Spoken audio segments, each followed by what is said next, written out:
And in my senior year at Christmas, we donated a beautiful statue of Mother to the school. It's still there. Nice. And I was asked to give a speech. And the Archbishop was there, all the priests of the Catholic Activities Hall. So here's my speech. To my dear fellow students, my wonderful teachers, and all of our religious leaders. This is my speech today on this wonderful day to celebrate Christmas. Roses are reddish and violets are bluish. If it wasn't for Christmas, you too would be Jewish. Oh my God. Very cute. Very cute. Everybody, especially the priests and the Archbishop, their eyes grew big. And then they started laughing and they clapped. You know, they didn't take it negatively. It wasn't intended to be negative. It was just my way of saying, you know, I'm part of the school, but I gotta say this too. And it's true. The first and last Jewish girl in school. Those were good days, Joey, when we were in school.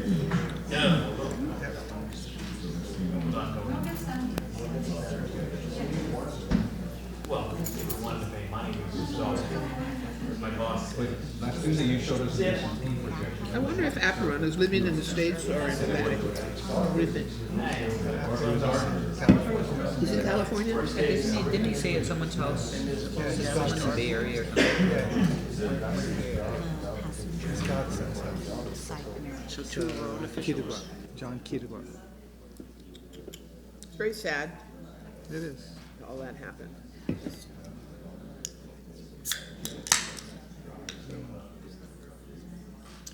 You know, I've told people that I have a lot of respect for priests who get out.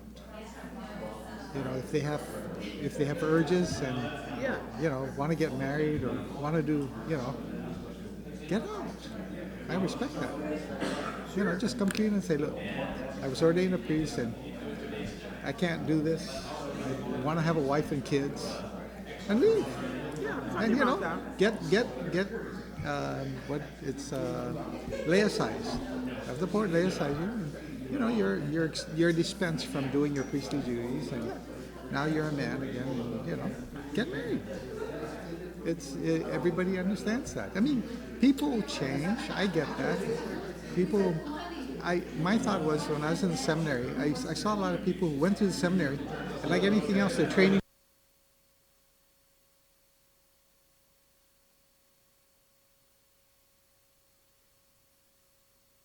Met the criteria for consideration for drug test, but that's your ultimate decision. Well, so you're asking me to go against advice of counsel? No, I'm not. I'm just saying that. I'm just giving you a heads up. Okay, so when Frankie comes, we'll take him to have him get him tested. And I need to sign the post-action authorization. So where's that? Come on. Okay. As soon as Frankie comes. Okay.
let's get started. It's a rainy day out tonight. Let's get started and go home to our families. This is a meeting of the Consolidated Commission on Utilities for GPA and GWA matters. It's our regular monthly meeting for November. We'll start with calling the order. For the record, those present are myself, Commissioner Mike Limchalco, Commissioner Simon Sanchez, and Commissioner Judy Gutherds. Commissioner Francis Santos is excused. First order of business is approval of minutes. Is there a motion? Chair, I make a motion to approve minutes. Is there a second? Second by Commissioner Sanchez. Further discussion? If not, all those in favor signify by saying aye. Aye. Opposed, nay. Motion carries. Do we have anybody for public comment? Nope. Okay. First up, John, GPA. Thank you, Mr. Chair. First item is resolution. If we can go through a The resolutions, yes. Sure. 2019-15. This is related to approving for the creation of SCADA positions. As we all were aware, we moved the SCADA. We have a brand new SCADA system. We moved it up here. And of course, that has required us actually to realign duties. Our positions before were just computer technicians, and so we more appropriately reflected it as SCADA positions.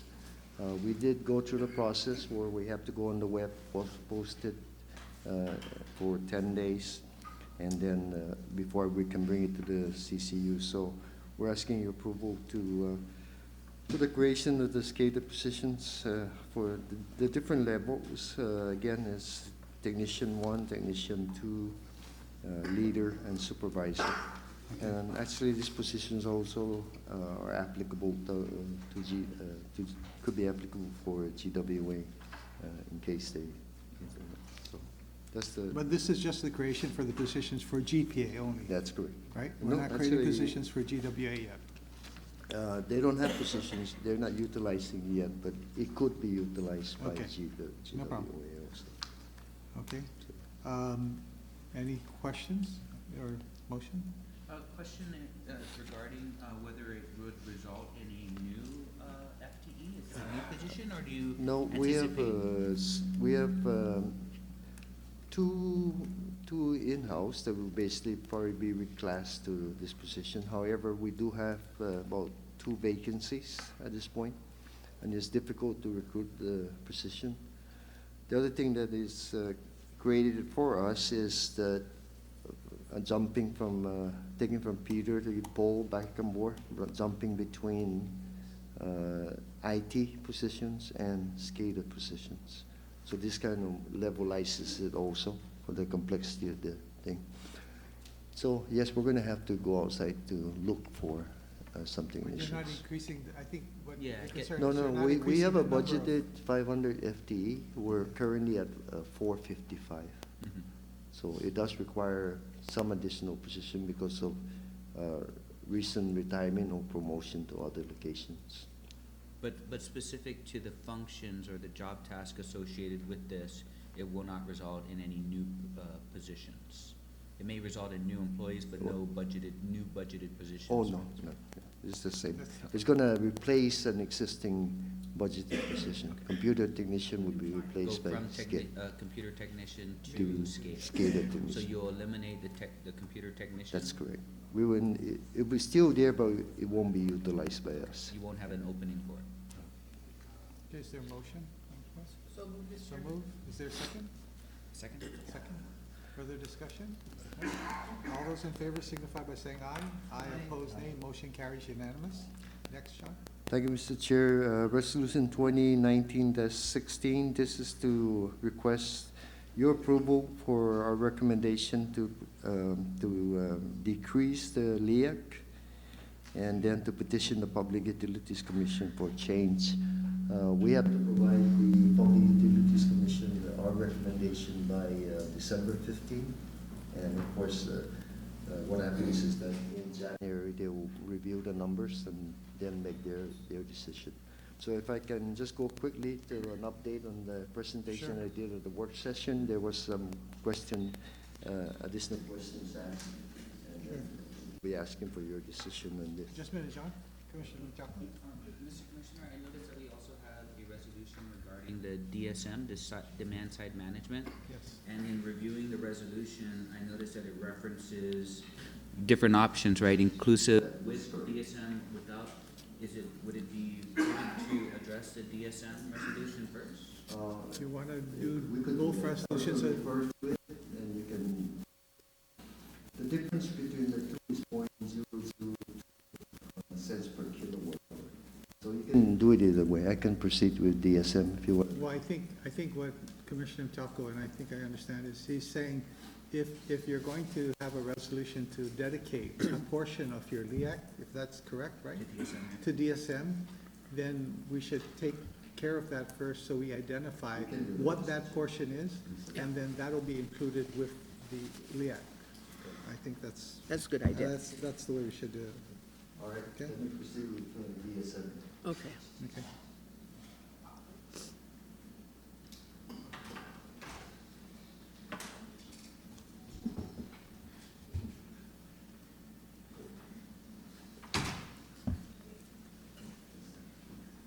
What I have before you, Mr. Chair, is our an updated graph of our expenditures and rebates for DSM.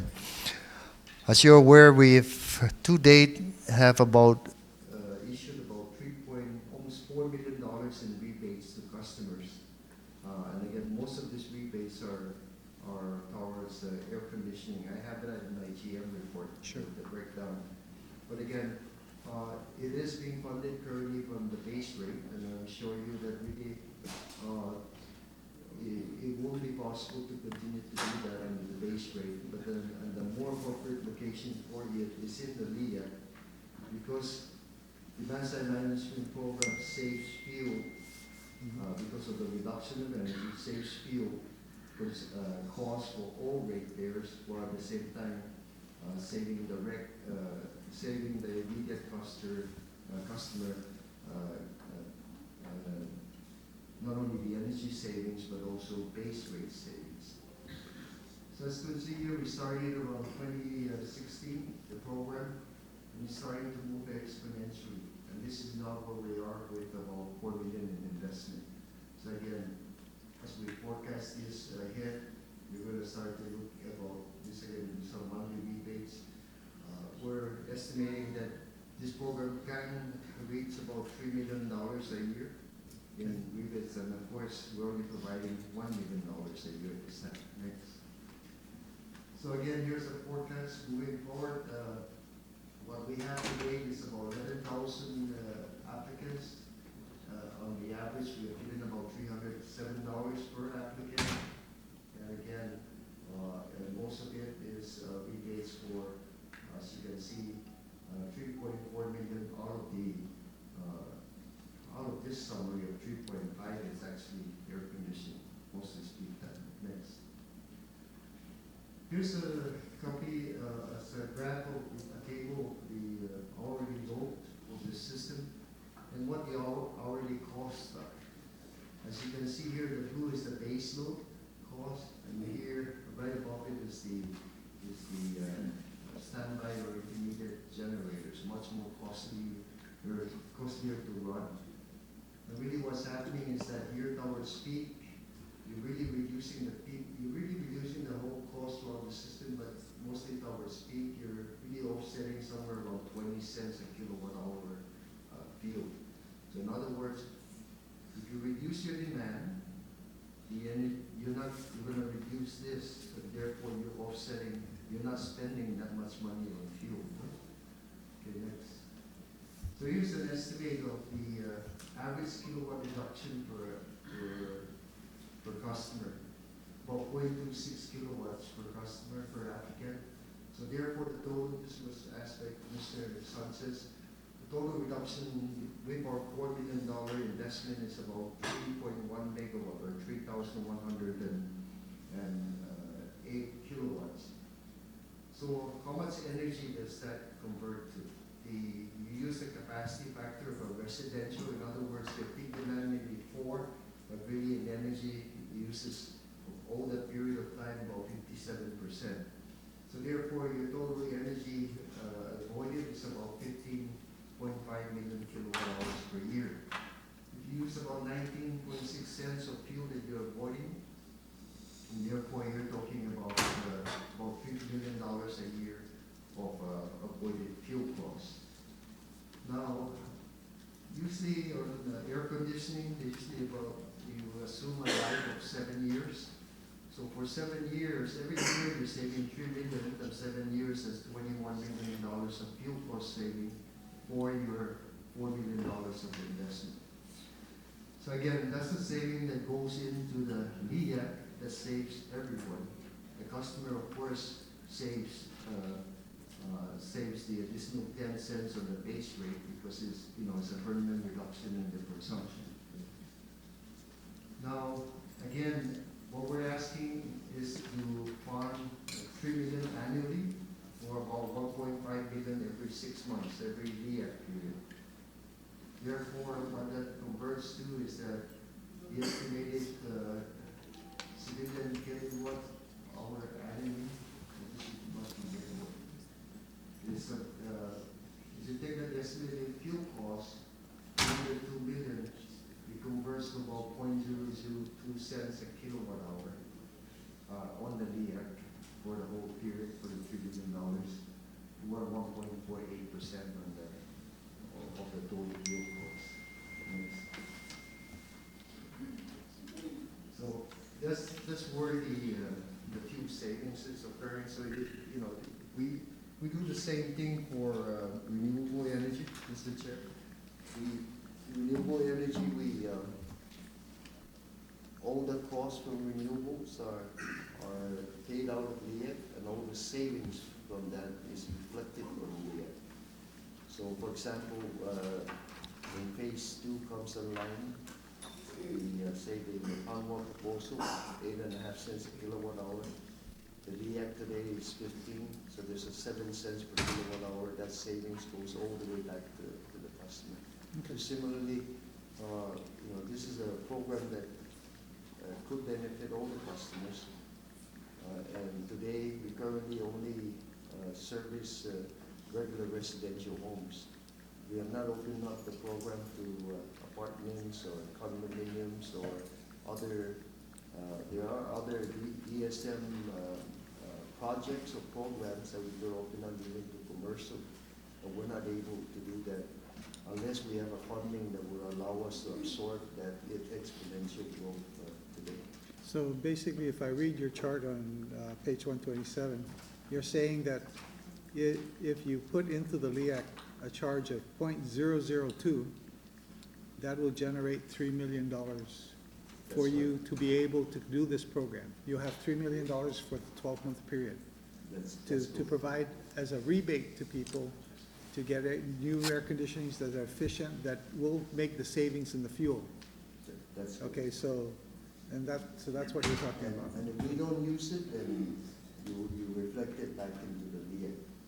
See, this money will only be used if customers request the rebate. Not when it's like the fuel cost. It's revenue neutral over time. GPA will not see a penny out of this. Okay. Right, so by saying that, you're referring that if the $3 million per year is not utilized, it goes towards paying down any unrecovered fuel. That's good. It goes right back to the. It's all in the LEAC. It's revenue neutral. I remember when this first came up, I was initially opposed to tying anything that wasn't fuel related to the act, but this, presents a different case now. Mm-hmm. And then going back to the chart, you're saying that the cost analysis that you did, for every dollar devoted to DSM, you're recovering that return on investment in less than a year?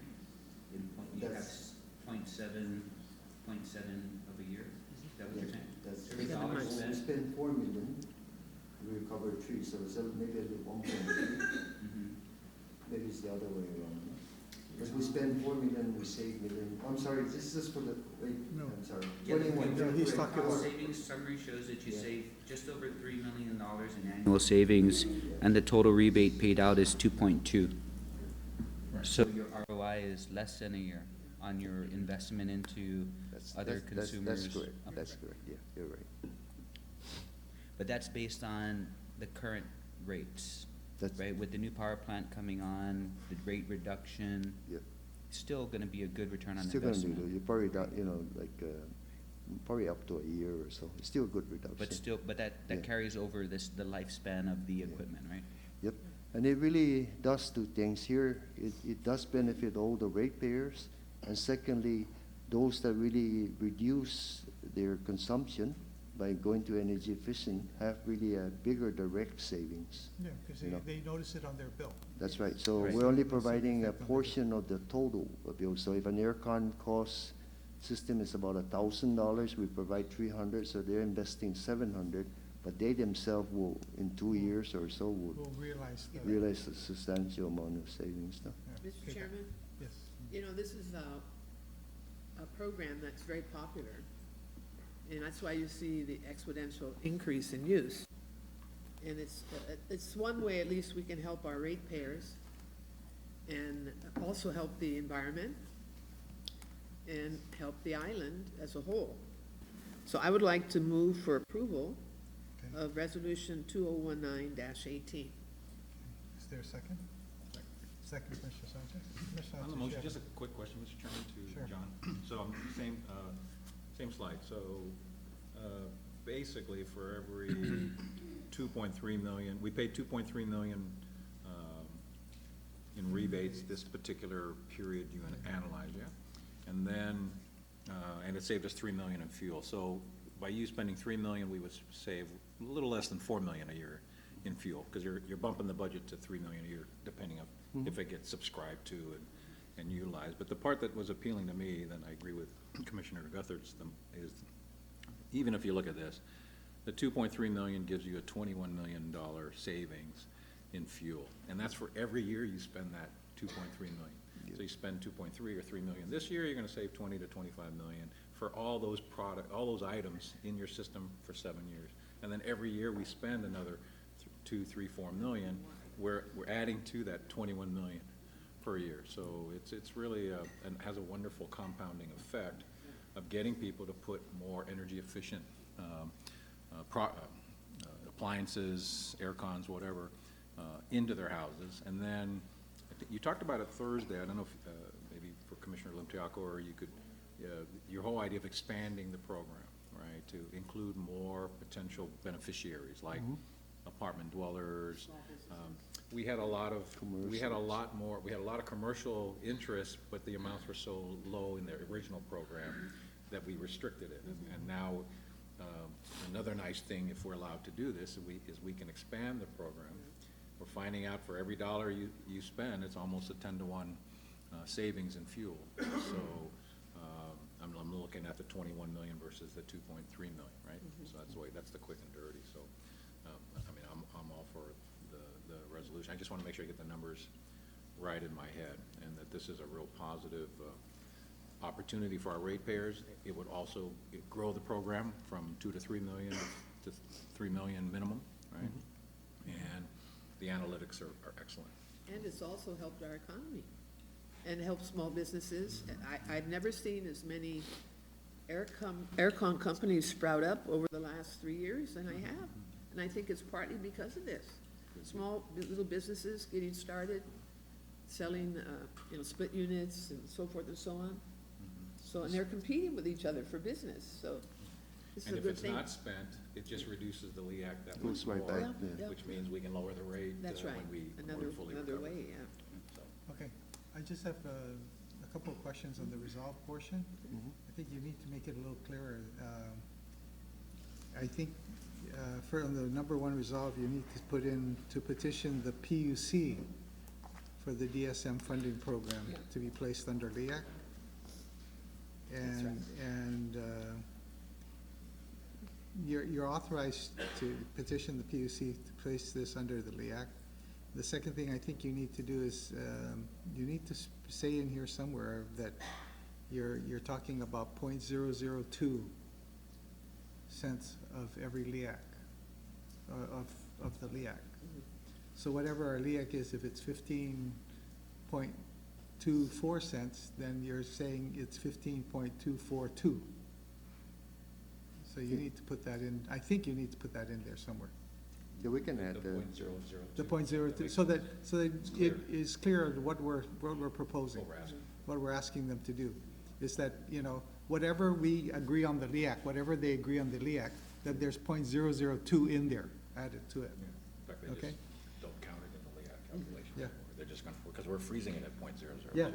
so I'm just saying, I don't know how you put that in, but I think you need to put that in, for clarity, I agree. okay?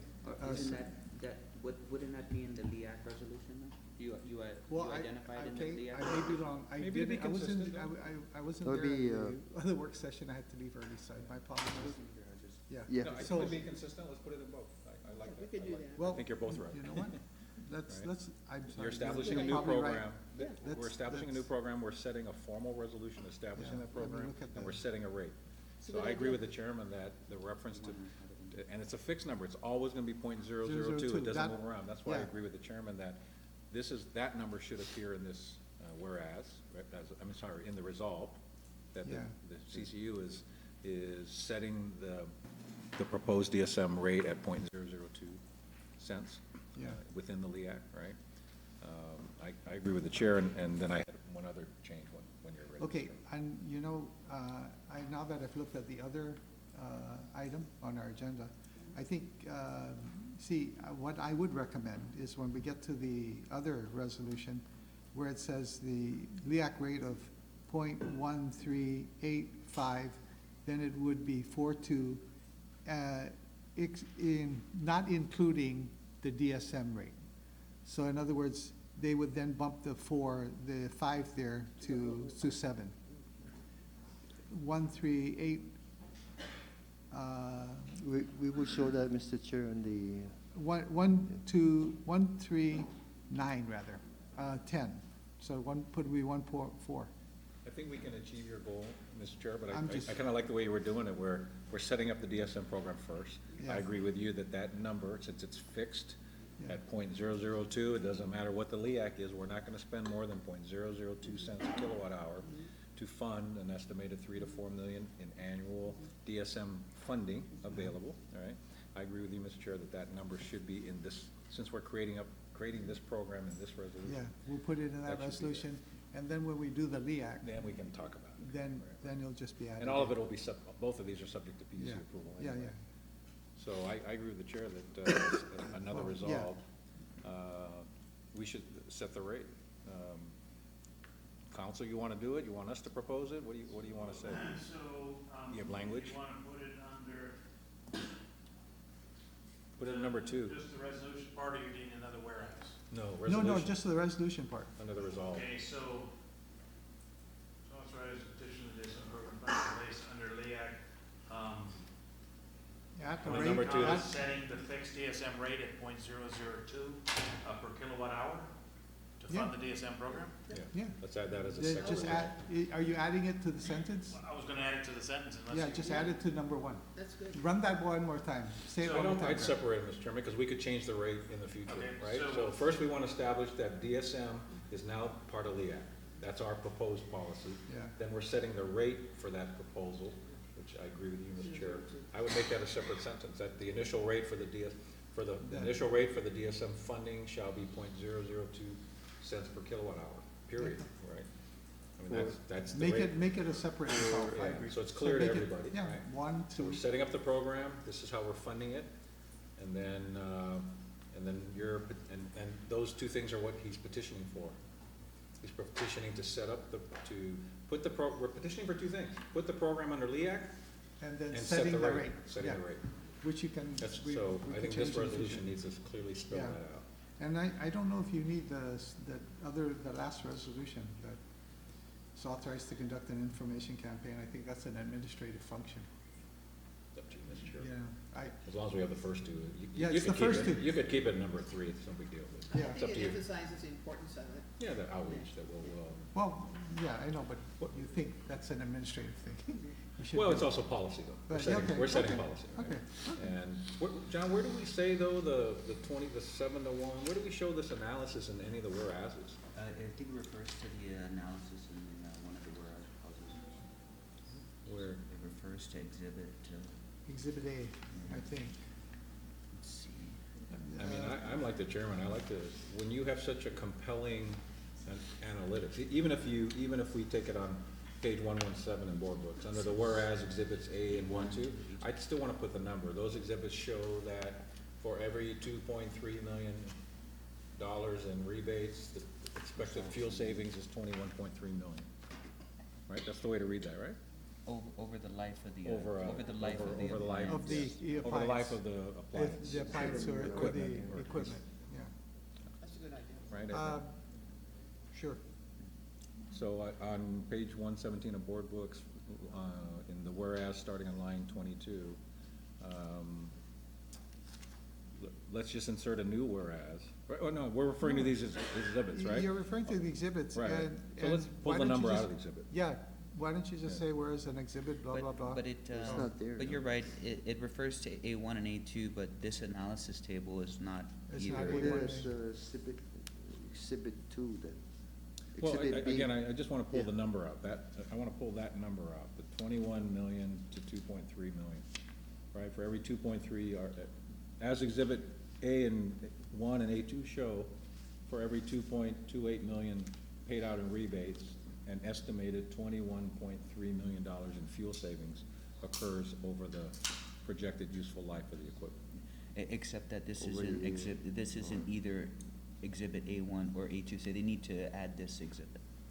Or Either that or put just the number in. language, Or put the numbers in. number in, yeah. Yeah, put the Whereas, numbers. Put another whereas. Yeah. there Yes, was exactly. savings of so much based as shown in exhibit B, Yeah.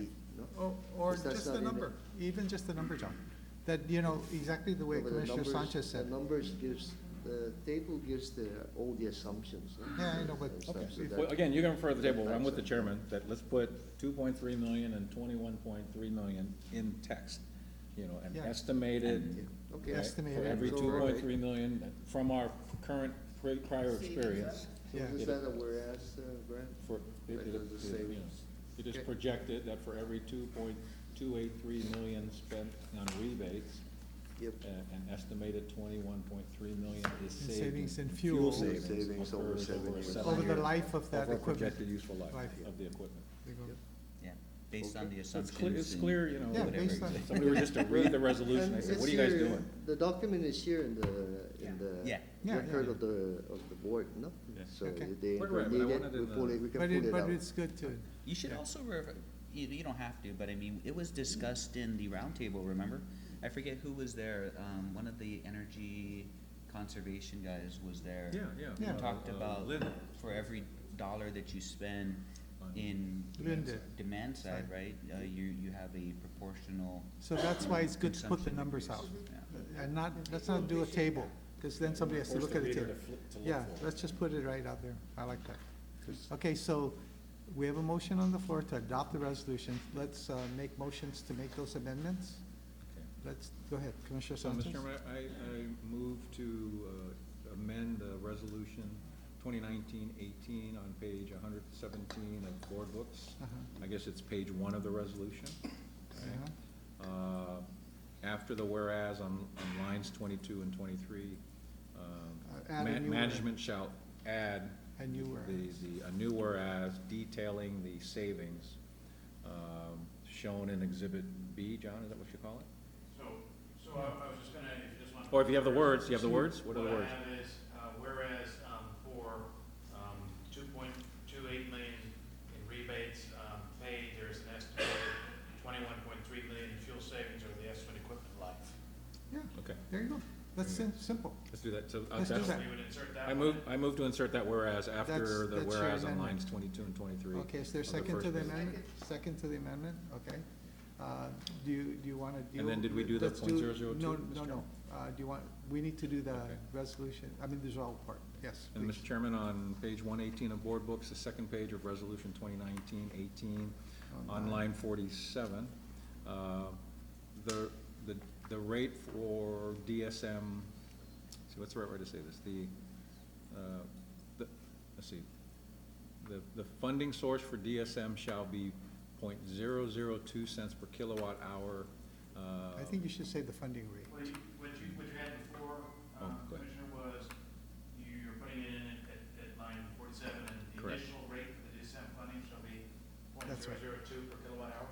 There you go. I move that. That's Okay, your let's do that. amendment? That's good. That's good? I move to incorporate that language. Second. Second. Commissioner has got that? Okay, and I also wanted to No just. was there no objection to that? No objection, but we're gonna vote on these. Yeah, you gotta do each one. Okay. Each amendment, and then you do the whole thing as amended. Okay.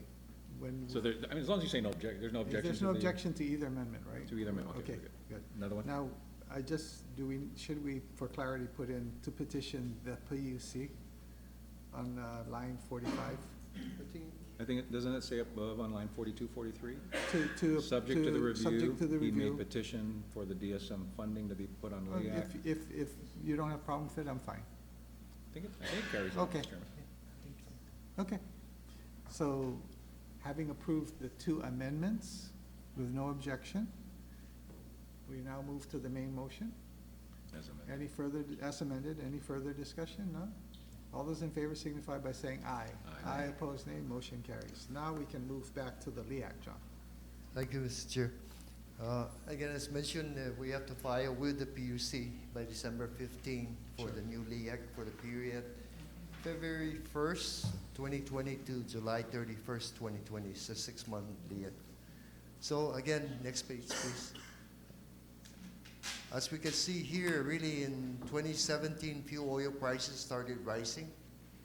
And as it did, what we also did was try to alleviate the fuel prices, the cost of rising. So we were recommending LEAC that was really below what we ended up recovering. So we ended up with almost a $16 million At one under point. recovery. Yeah.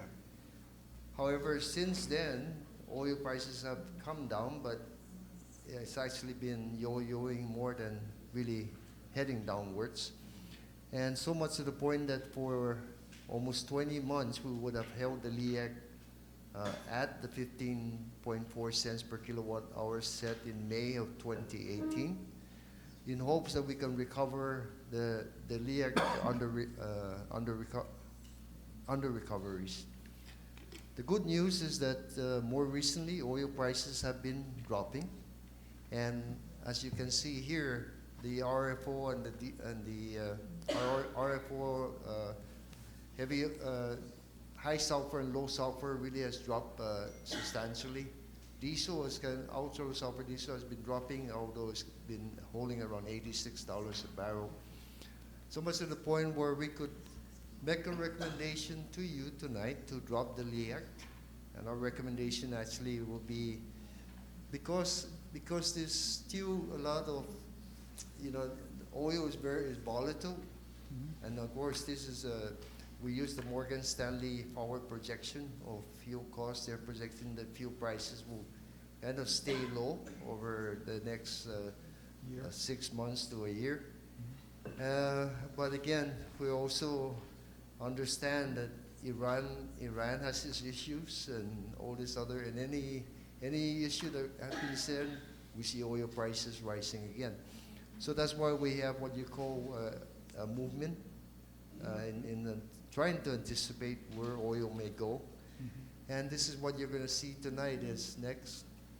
Well, first of all, let me, again, as you can see, here is oil prices in November. Our cost was really $76 a barrel, but it's been dropping since. Next. Our fuel cost over the period, the lowest was in FY 2016. In 19, is up to $2.38. And again, now in fiscal year 20, it's going to drop. Next. As you can see, all throughout the years, it's really the LEAC that has been directly impacting the cost of energy for our consumers. Our base rate has been steady since about 2013. And as you can see, we've held it for the past 18 months, going on 20 months. We don't make a movement until February 2020. Next. As you can see here, the under recovery was as much as 16.7.8 million, and now we estimate that with the way pricing are, we will have an under recovery of about only 4.9 million by the end of January. Next. So again, we're projecting that if we, our projection will show you that we're trying to recover the 4.9 million by July 31st, in addition to dropping the LEAC rate. Next. So here's our recommendation is to drop the LEAC rate to actually, here's where we start getting involved with DSM and no DSM. So now that the CCU has passed the resolution with DSM, I will stick only with the numbers on DSM. So here's your 0.002, no? So anyway, on the 15%, our recommendation with DSM is to drop it to 0.1385 per kilowatt hour from the current 0.154, which is about 1.6 cents a kilowatt hour drop. This drop will bring us to this about a 6%, 6.3% reduction on the total bill for 1,000 kilowatt, average 1,000 kilowatt hour customer. Full recovery, if this really, we ended up with just $48 a barrel cost for this next 6-month period, full recovery will really be at, full recovery and total drop will be down to 0.12 cents a kilowatt hour. John, Okay. I think that's where the confusion is. To be clear, they're all full recovery. It's just Yeah. whether you think the price of oil is going up higher than the Morgan Stanley projection, right? That's right. So This is a Morgan Stanley projection. This is a Guam GPA Power more Authority conservative. projection. No? So did you run an alternative, or did you show us one on Thursday with that it was 9%? Your question was, what do you have? Can we see a 7.5%? And in No, I between? think, well, actually, I was looking more to, no, you showed us one that was 9.6% on the total bill on So Thursday. again, this is if a total we go all the way down to 12 cents, no? Then you're talking about where's this? This is increased to total bill to 30. You're talking about 12% on the total bill reduction. But next, let me find that other one. Yeah, I was looking for like 9 to 10, Next, this is the 15%, right. including DSM. This is what, and there's your 6.3% on the total bill. This is LEAC only. This is on the total bill. Next. Here's a 7.5% between the full recovery with using just the Morgan Stanley forward projections versus our 15%. If you went to the 7.5% market with DSM, But now that's you're still full looking at recovery? And that's still full recovery at 9.3%? that's right. As long as the fuel oil only Behaves Goes up, the way you goes up seek it. 7.5. $51. Yeah. We're just kind of, it's going from here and dropping all the way down here. Is it going to stay down there? Our inclination is that it might go up to here. And so that's why we project a 15 so that hopefully we're not chasing another increase down the road. That's all we're doing. But in reality, you can give it, zero it out where you can go all the way down to 12 cents, and as long as it's $48 a barrel, there won't be an increase we would have recovered by July. But if not, then there will be an increase in July. So what I was thinking, colleagues, was, I'm looking at the total bill, right? So at 12.5 cents, if Morgan Stanley is correct, right, you'd have full recovery at 12.5, right? If they're wrong, what would be your under recovery? So to you guys, you protected yourself, you did a 15% scenario. Now you've done a 7.5% scenario, right? You're saying you're more conservative with Morgan Stanley by 7.5%, $2-3 a barrel, right? So, and I was just trying to get the math simple. If the market doesn't go up, you're still going to have you're going to have over recovery at only a 9.3% reduction in the total bill, if Morgan Stanley is correct, right? And we know it's all educated guess, right? If Morgan Stanley's off by 7.5%, you still have full recovery at 13.1, which is 9.3% on the total bill, right? So I was just hoping to get that to 10. I mean, yeah, to get that number. We have shown the ability to absorb as much as 16 million in under recovery. What I was curious about is if at 9.28% reduction in the total bill, a 15% reduction in the LEAC, if Morgan Stanley is correct, we over-recover.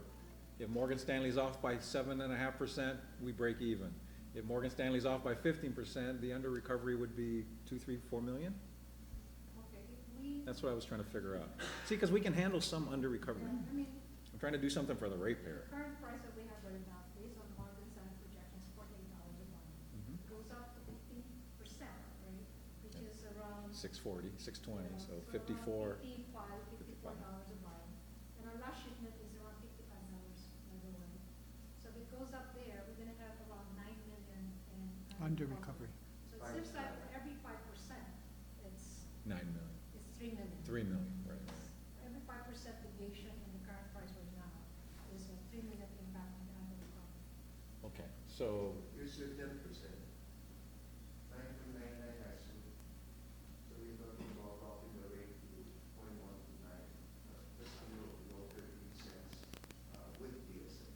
so if, Cory, maybe we can do this quickly, as long as, if this is a 6% higher forecast than Morgan Stanley, then if we're right, we could do as much as a 10% reduction in the total bill, 16% reduction in the LEAC, right? So it's kind of like, what's our comfort zone for error margin? Yet, and not that I want to go back to 16, right? But clearly, I mean, we're at 4 in January 30. Even if we kept it at 4 million, you know, there's some play below even the 15% projection you showed us on Thursday. So this is the 10% basically, yeah, 10% on the bill. It would go to 12.93. How comfortable are you with that, John? You think 6% is too tight? No, I think I'm not the best, As good as anybody else. as good as anybody else. So again, you are correct in that we have been able, again, that's because of the gift of having cash flow, no? Right.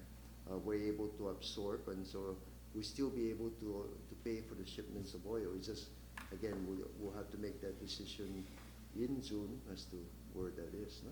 Mhm. The good news is that we kind of have a happy problem in that oil is going down, no? Mhm. And we just hope it kind of stay down. So I guess the question would be, your annual payment for oil in 2018 was what? If you go back to that, do you know it, do you memorize it off the top of your head? Uh, No, I'm looking for that one schedule. Yeah, stop there. 228. So, no, in 18 it was 207. In 19, it went up to 238. And you're saying that even at 238, you're seeing it now drop, that was the price in September 30th, right? So in October and November, you see it dropping back down to 207? What's your projection for oil purchases for FY '20? You have a number? It's higher than that. It's probably about Higher than 207? higher than 230. It's around 270 million. 270? That's because And your you're 238 was at 55, Yeah, at the right? time that we did the budget, the price of fuel is up, so that's our basis. But your Okay, 238 no. is based on, your 238 is based at 48, your $48 barrel? 238 is not your actual number? Now, the 238 is based on the 15 cents. Remember, we had the 15. No, I get that, Cor, but what I mean is, That's on an average, I think we're paying around $60 a barrel. Okay, okay, no, what I thought this was your actual cost by Yes. fiscal year. Yes, So you actually wrote a check for $238 million Yes, for yes, that's FY '19. This Yes. is your number, yes. right? Subject to the final audit, of Right, course. right, yes. But 238, so what is your projected number at the lower oil price? It should be lower than 238 Yes, yes. for yes. FY '20. Yes. That's the point I'm trying to Right, get. yes, you're right. So what is that number? Do you have a number? That's all I'm It's asking. probably same as 2018, if I'm guessing. Okay, so you think it might go as low as 207, maybe 210 Somewhere. in that neighborhood? Yes, And if you did that with your number of That much. 129, whatever that number is, 13 cents that we're recommending. around 13 8 cents, yeah.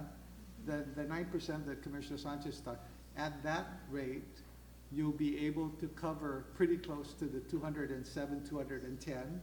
And if there is if it goes a little bit above your projections, then you can have an under recovery of about $2 or $3 million. That's all I want to ask. Okay. No. So I would recommend. Then, if we don't hit, it's gonna be 9 million under. Yeah. Okay. So John, what I'm trying to tell you is, if I'm correct in the way I laid the numbers out, then I'm saying that if you go back to that next schedule again, that number 1.29, the one that gives you the 9%, Joyce, the next one, yeah, okay, the next one that says 9.9, that one, if you go to 0.129370, that includes the 0.002 for the DSM, then that would give you enough money to pay everything off, collect what you need. But if it went a little higher, it's a manageable. I think the point we're trying to make is a manageable under recovery. That if we had an under recovery of 4 million at the end of the period, that's something still tolerable. I think, do I understand you correctly? Yeah, I mean, just to kind of I mean, sensitivity analysis. it's a sensitivity Exactly. analysis, there's no guarantee in this. But I guess I'm trying to put this out in such a way so that we can feel comfortable that if these numbers are right, and 1.129370 gets us to full recovery.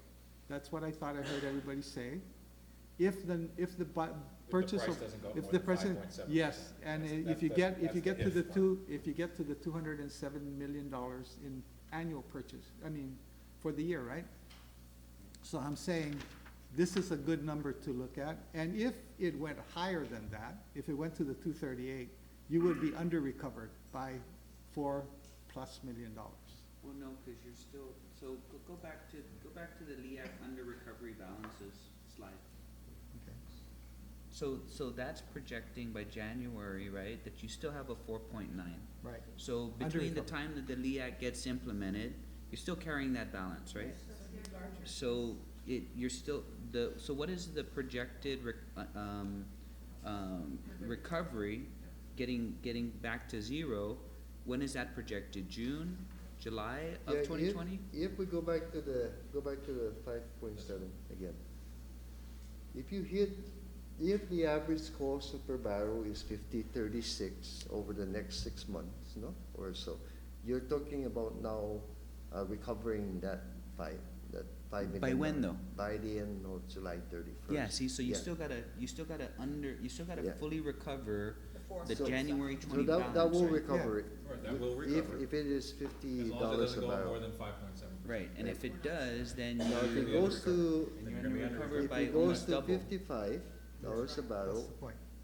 then your additional under recovery is about $7-8 million. Yeah, so you're back at 12, you're back at Back a at $12 seven. million No, you're dollar back about balance. 8. No, you're back at 8. In other Back words, at 8. Yeah. 4 doesn't go to 0, 4 goes to 8. Because And you- If prices There's go about- up higher, yeah. then And in July, we're raising LEAC, or we're petitioning for LEAC raise at that point, right, and the next. Yeah, LEAC. if you don't, we don't need the numbers, no? But at least then you're still, So do me a favor, go back to the one on the LEAC under recovery. The 9.2, Oh, The one, the cumulative, the one that has where we show 4.9. that one, Okay, so. yeah, so- this is a good one. So if we were to be more conservative, then we would be under recovered like the period between July 2019 to, February 2019 to July of 2019. We ran a 10 million under recovery. We'd be a little less than that. We'd be, well, much less than that, right? But Much less than that. we would kind of look at that under recovery. So, I know what I'm saying is, we've managed as high as 16, we've got it down to 5, we've managed 7.5. So it's really our appetite for, there are definitely gonna be savings for ratepayers. It's gonna go down, it's a matter of how How much far it you should want go to take down it. based on a projection. If you believe one analyst, you can go all the way down to 12.5, right? The lowest one. If management's trying to be a little more conservative, They're going and at at 13.9. 15%, there's a 13.5, right? 13.2 or 13 something. 13. And then if you split the baby a little bit, you kind of get, you can get it down to like 13 even, right, 12.9 even. So, and then that was what we asked on Thursday, was just to get a feel for what the under recoveries would be. Because we can do some under recovery. In fact, I mean, clearly we've done a lot of under recovery, right? And just trying to. But there is a concern, Mr. Chairman, that, you know, we might be able to do this less than the recommendation. But if the per barrel cost does increase, then we're gonna have to have another discussion on the LEAC. Yeah, in 6 And then months. it's gonna go up for the Yeah. ratepayer. Well, you can see it Either right case, there. it'll be lower than what it is now. Yeah, I but see, understand, but still, we have to look at the capacity of the ratepayer to deal with the sudden increase. so the best way to look at it Remember, is they've to, been paying 15.3 I know, since May of I know. 2018. No, that Right. part I Somewhere between understand. 20 and 12.5 and I'm just trying to 13. figure out what Right. would be Decide. reasonable. Even if it goes up to 13. the best way to look at it is look at the period from 8/1/2017 to 1/31/2018. Yeah, And that's $16 million at the end of that period of under recovery. yeah. And We look ra- at the and LEAC. we- Look at the wait, LEAC. and then we raised the LEAC to 14 from 11, Yeah. and we got down to $13 million under recovery, because the price didn't go down even. You Yeah. know, it was still fudging up. Keep climbing, yeah. And then the price went down in the next period, where we upped it to 15.4, and you got it down to 8.4, and we kept it there, and the price of oil went up. So we ate some more under recovery. But We starting kept it February- there, but then we starting kept it February went there, down. and then we brought it down to 10. Now we're projecting, because of the way the oil's behaving, that when we end this current period we're in, we'll be 4.9. And so therefore, I'm thinking that the 13, where's that 13.9 that is being recommended by management is a good number. If the commission decides that they want to have a little lower number, then, you know, So can we see those scenarios, the little Yeah. lower number? So we know 13.8 is your recommendation, right? 13.85, right? 13.9. is that the number? As the Okay, chairman is saying, right? okay. And that gets you to full recovery by the end of June, right, or July? By That's still a July July 31st. And then at that point, if your projections hold true, then we can even drop Drop yet it further, again. yeah. That's correct. And if the If not, projections are not, yeah. then we can at least you're not hold in at the water. 13.9. Then handle the And undercover. you know what I mean? We could hold it at 13.9 if it went up a little bit.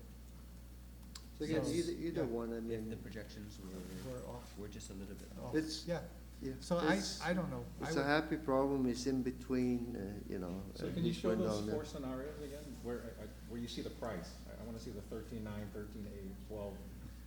There, Yeah. okay. So as the chairman's saying 13.85, that's management's recommendation, right? Yeah, And if we went to, and then you ran it down to 13.1, to save 9% on the total bill, and what was it at 10% on the total bill? 12.9. 12.9. So How about 13, how about 13 even? How about 12.9? How about 13.1? Well, again, your So risk, we- your risk is it might go up Yeah, it's in gonna go up. August. Listen, 13.1 is Yeah, not a that's bad good. number, That's a good because number. that, go back, Joyce, to the 13.1 number, yeah. That number with DSM, that first column is with DSM, okay? So without DSM, it's really 12.8, you see? No, it'd be 13.09, No, it's- because it's But only, you're still, but that just extends under recovery to past June, right? Yes. Well, it's if to the market, July. depending on the market, right? I mean, Yeah, some we of this, don't- we we're don't all know. guessing on what the market's gonna Yeah. do, right? So If the average if the price market is works in our above favor, 51. we're gonna have more under recovery, right? Yeah, I don't know, it's a crapshoot, but Well, 13.1 is calculated, right? 13.1 is calculated, and that's And management's it's 7.5%, recommendation. it's a little, It's a good move, okay. and, you know, when we get to the to the end of the period, you know, when we're getting ready to make the new LEAC, if the numbers have gone against us, then we can still hold the 13.1 if we wanted to. Or if the numbers went better with Then- us, then you can then we afford could afford another reduction. And the other thing everyone has to remember is at 13.1, you're still paying 2 cents a kilowatt hour less on the LEAC for 6 Yeah. months. Yeah. So when we get the next August, even if it's gone up a little more than 7.5%, maybe the 13.1, even if it went up, if you want a full recovery, it's not gonna go to 15.2. Right. So It's still a what's good number. looking good for the ratepayer is that at this rate, it looks like, one, we'll definitely be able to lower the rate for ratepayers, right? The LEAC, Yeah. because of The LEAC's our coming projections down. on oil, we will recover all the money without having had to raise the rate for 18 months, 20 months, really, Yeah. by the time you get to February, right? And then if we do this proposed, 13.1145, Yeah. it's a 15% reduction in the LEAC, a 9% reduction Reduction in on the the total total bill. bill, I'll shoot yeah. for 10, 9's, Yeah, close it's enough. close enough. It's a little less, it splits the management's trying to be conservative, which I think is to their credit. And it reduces a little bit of that conservatism on our part from a policy as we try to share as much savings as we can. As with we the- try and help our ratepayers. Try to help our ratepayer Yeah. out, so. And the last thing that we realize is that the PUC will be dealing with this in January, and they'll have more numbers. Yes, so Better they'll be numbers. looking at it too. They'll have the newer numbers. So, I'm good with 13.1145, the 7.5% mark with the DSM. somebody want to make a motion? Mr. Chairman, I make a motion Second. to set the new LEAC at, That's good. .131145 cents per kilowatt hour, inclusive of Of the the DSM .002 cents a kilowatt hour. Okay, Second, second? It's, Any further? Okay, wait, one more thing. On the resolve portion of this resolution, okay, where are we? What page is this? Page 77, right? Page 77. Okay, 77 on the resolve portion. It's on page 77 in my board books. Second of one, the numbers are off here, John. You say 1.38542. Yeah, we're I gonna see- change it now. Okay, to right, change it would that, be 13.1145, Mr. Chairman. 1145. Yep. Yeah, Effective for the period of, all the way to July. everything else stays the same. No, wait. And then put inclusive of the DSM charge. Right.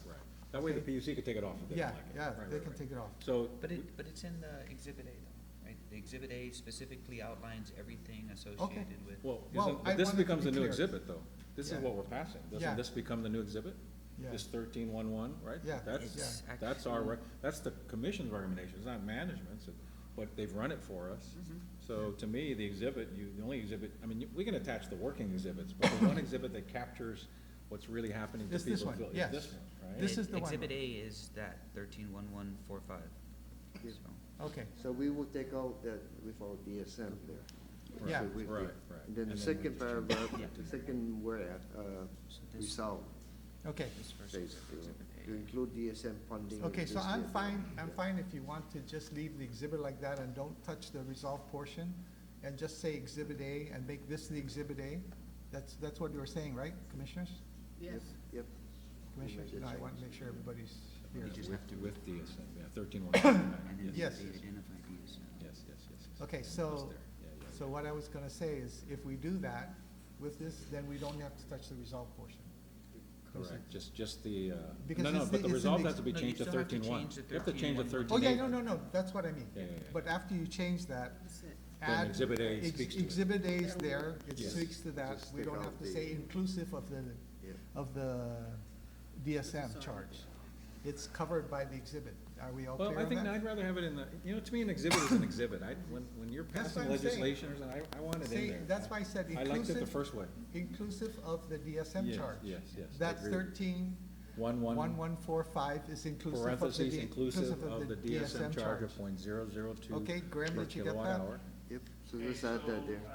9.4 Yes, on page 2, that would reflect .131145 per kilowatt hour, parentheses inclusive of the DSM charge, close parentheses effective for the Well, period. put the charge in there of .002. yeah, Under line 29, Graham, you add include DSM funding of .002. Whoa, we're Per mixing apples and kilowatt oranges. hour. wait, You're let's mixing start, apples. start with Yeah, one. Number 2, in fact, number Yeah. 1 should say 13.1115 Because or you need to whatever. change number 2. All right, but what we would like in that resolve is, after the 13,111, whatever that number is, parentheses, inclusive of the DSM charge of .002 per kilowatt hour, 2 cents per kilowatt hour, Okay. close parentheses, effective blah, blah, blah, blah. Yeah. I would take out number 2, because that's in the other resolution. Yeah. Okay, and then Well, just well, add number two should or- just Oh, say. I'm sorry, you're right. Yeah, You're right. wait, time out. Number 2 should just say the general manager authorized the position to approve. Oh, no, we always said that upstairs. Yeah, you don't need number 2. I'm sorry. You don't need. I think you do. Because the 1311, we already say in the first resolve that Yeah. it includes the DSM charge Yeah, of .002. and you're saying The other petition- resolution says petition the PUC for a For- DSM charge of .002. Yeah, so. I mean, we can the- put it in, but it's sort of Yeah, 6 of one, half a dozen. Yeah. But So if people are I- more comfortable, I think just eliminate the number 2 resolve. because we say it, We we say say it- it in the parentheses. Yeah. Inclusive of the DSM charge. And it's then they're clear. gonna get the other resolution from us saying, hey, Here's the Yeah, DSM yeah. charge. yeah, So you almost that- have to file it that way, John. Yeah, you We're have to filing a file them DSM together. program, and we're filing a And they're LEAC, related. and they're related, yeah. Yes, okay? Okay, so, just to recap, it would be line 24 would be changed to .131145, parentheses, inclusive of DSM charge of .002 per kilowatt hour, close parentheses. The rest of it's the same, and we would delete paragraph 2. Resolve number 2. Yeah, lines 28, 29. Paragraph number 2 under the resolve. Yeah, lines 28 and 29 would be deleted. Okay? Okay. Now, that, somebody make that as an amendment, please? So moved. Did we move the Second. main motion? Yes, we did. Okay, so on, is there, So moved. so Second. move the I'll second. amendment? Second, the deletion, Second. right, of The number 2. deletion, yeah. The changes we made. No objection? No Okay, objection. approved.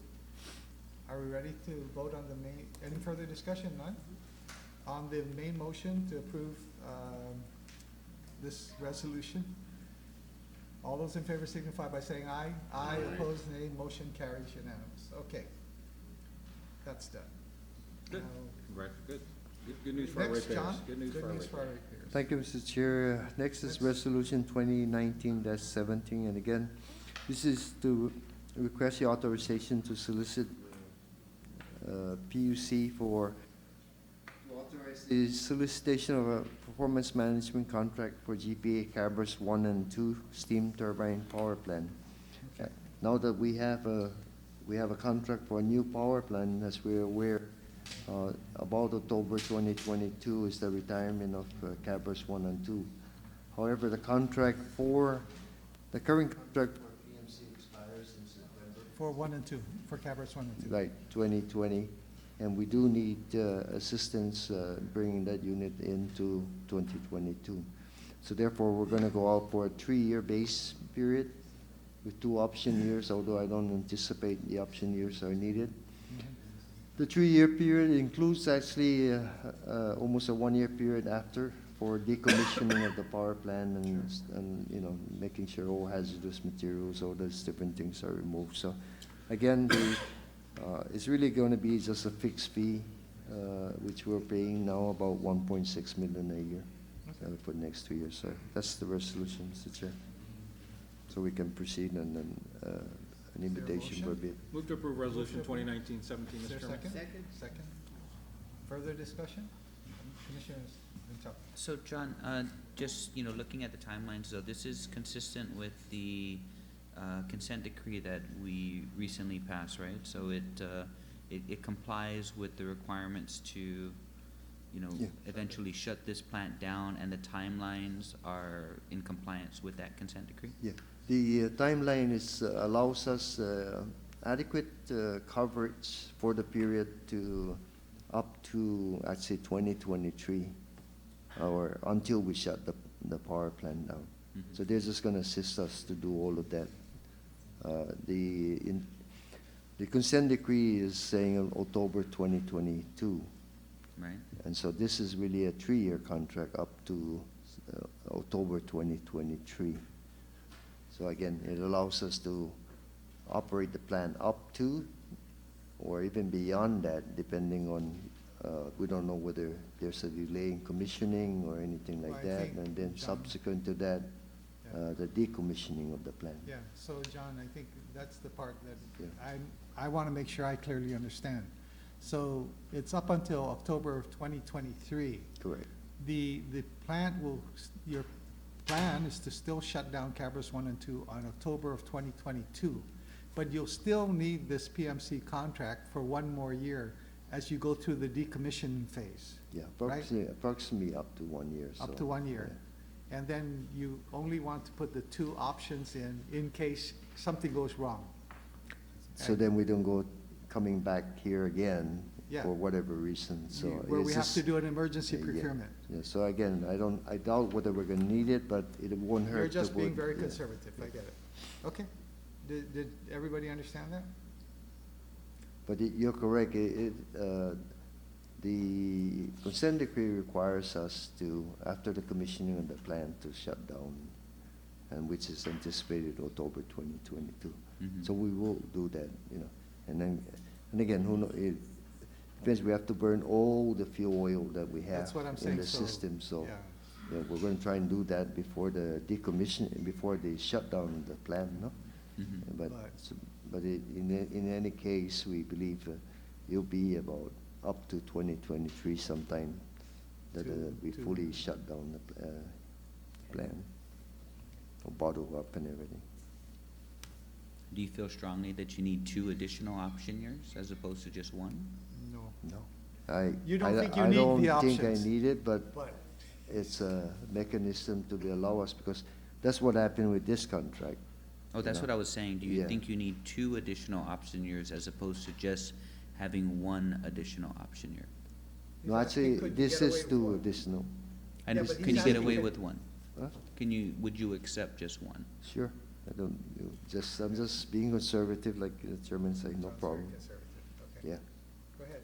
Not that I- Is the option 1 and 1, or is your option a 2-year option? option 1 and 1. Okay, so the reason I like that is things happen, and if that new plant is delayed and you still For gotta whatever run reason. for whatever reasons And beyond anyone's EPA control, will- even if EPA yells at us, I mean, No, if we're, but we're usually 4 months they- away from turning on the new plant, you're not, They're going to No, be. but this Still would work take you, with us. this would take you over a year past that. Yeah. I mean, and if you take 2 you're looking at a additional. $300 million construction, I mean, I'm just, and it's a tight I'm schedule. okay with just the What I'm 1 saying is year. it buys us all the I flexibility. don't believe it's gonna happen, but again, it's really, That's what I'm saying, 2 But 1-1s is better than. What story does it paint EPA, where you're approving, It doesn't Huh? matter. you're approving a contract well into, I- well past Yeah. the date that we've agreed to decommission the plant? But if I you don't go- think, I think that's an operational, we have, EPA may say this, but again, there's also things beyond your control, no? No, I A agree. Matu big typhoon wipe out the whole island for a long time, and we have to recover. Then we still get stuck with a requirement to go out for bid. That's all. But as far as whether we, I So it's a don't. 3-year For sure, contract we're really with working 1 to make it. and 1. Yeah, That And way I you get to think exercise, you that- get to make that decision Yeah, you get every to make year. the decision. Every year, Yeah. that's And- all. Not And the changing. plan is to not have to even Hopefully make we the don't first need- one. Yeah. Right. Yeah. I don't think Right. we're gonna go I- beyond. yeah. I Okay. sincerely believe we don't go beyond the maybe mid Yeah. 2023. One of the no? things, John, I know about you is you're very conservative. We know that. Not all the time, Mr. Chair, Yes, you but are. most of the time, yeah. Yes, you are. Anyway, Especially when he's forecasting solar benefits. everything.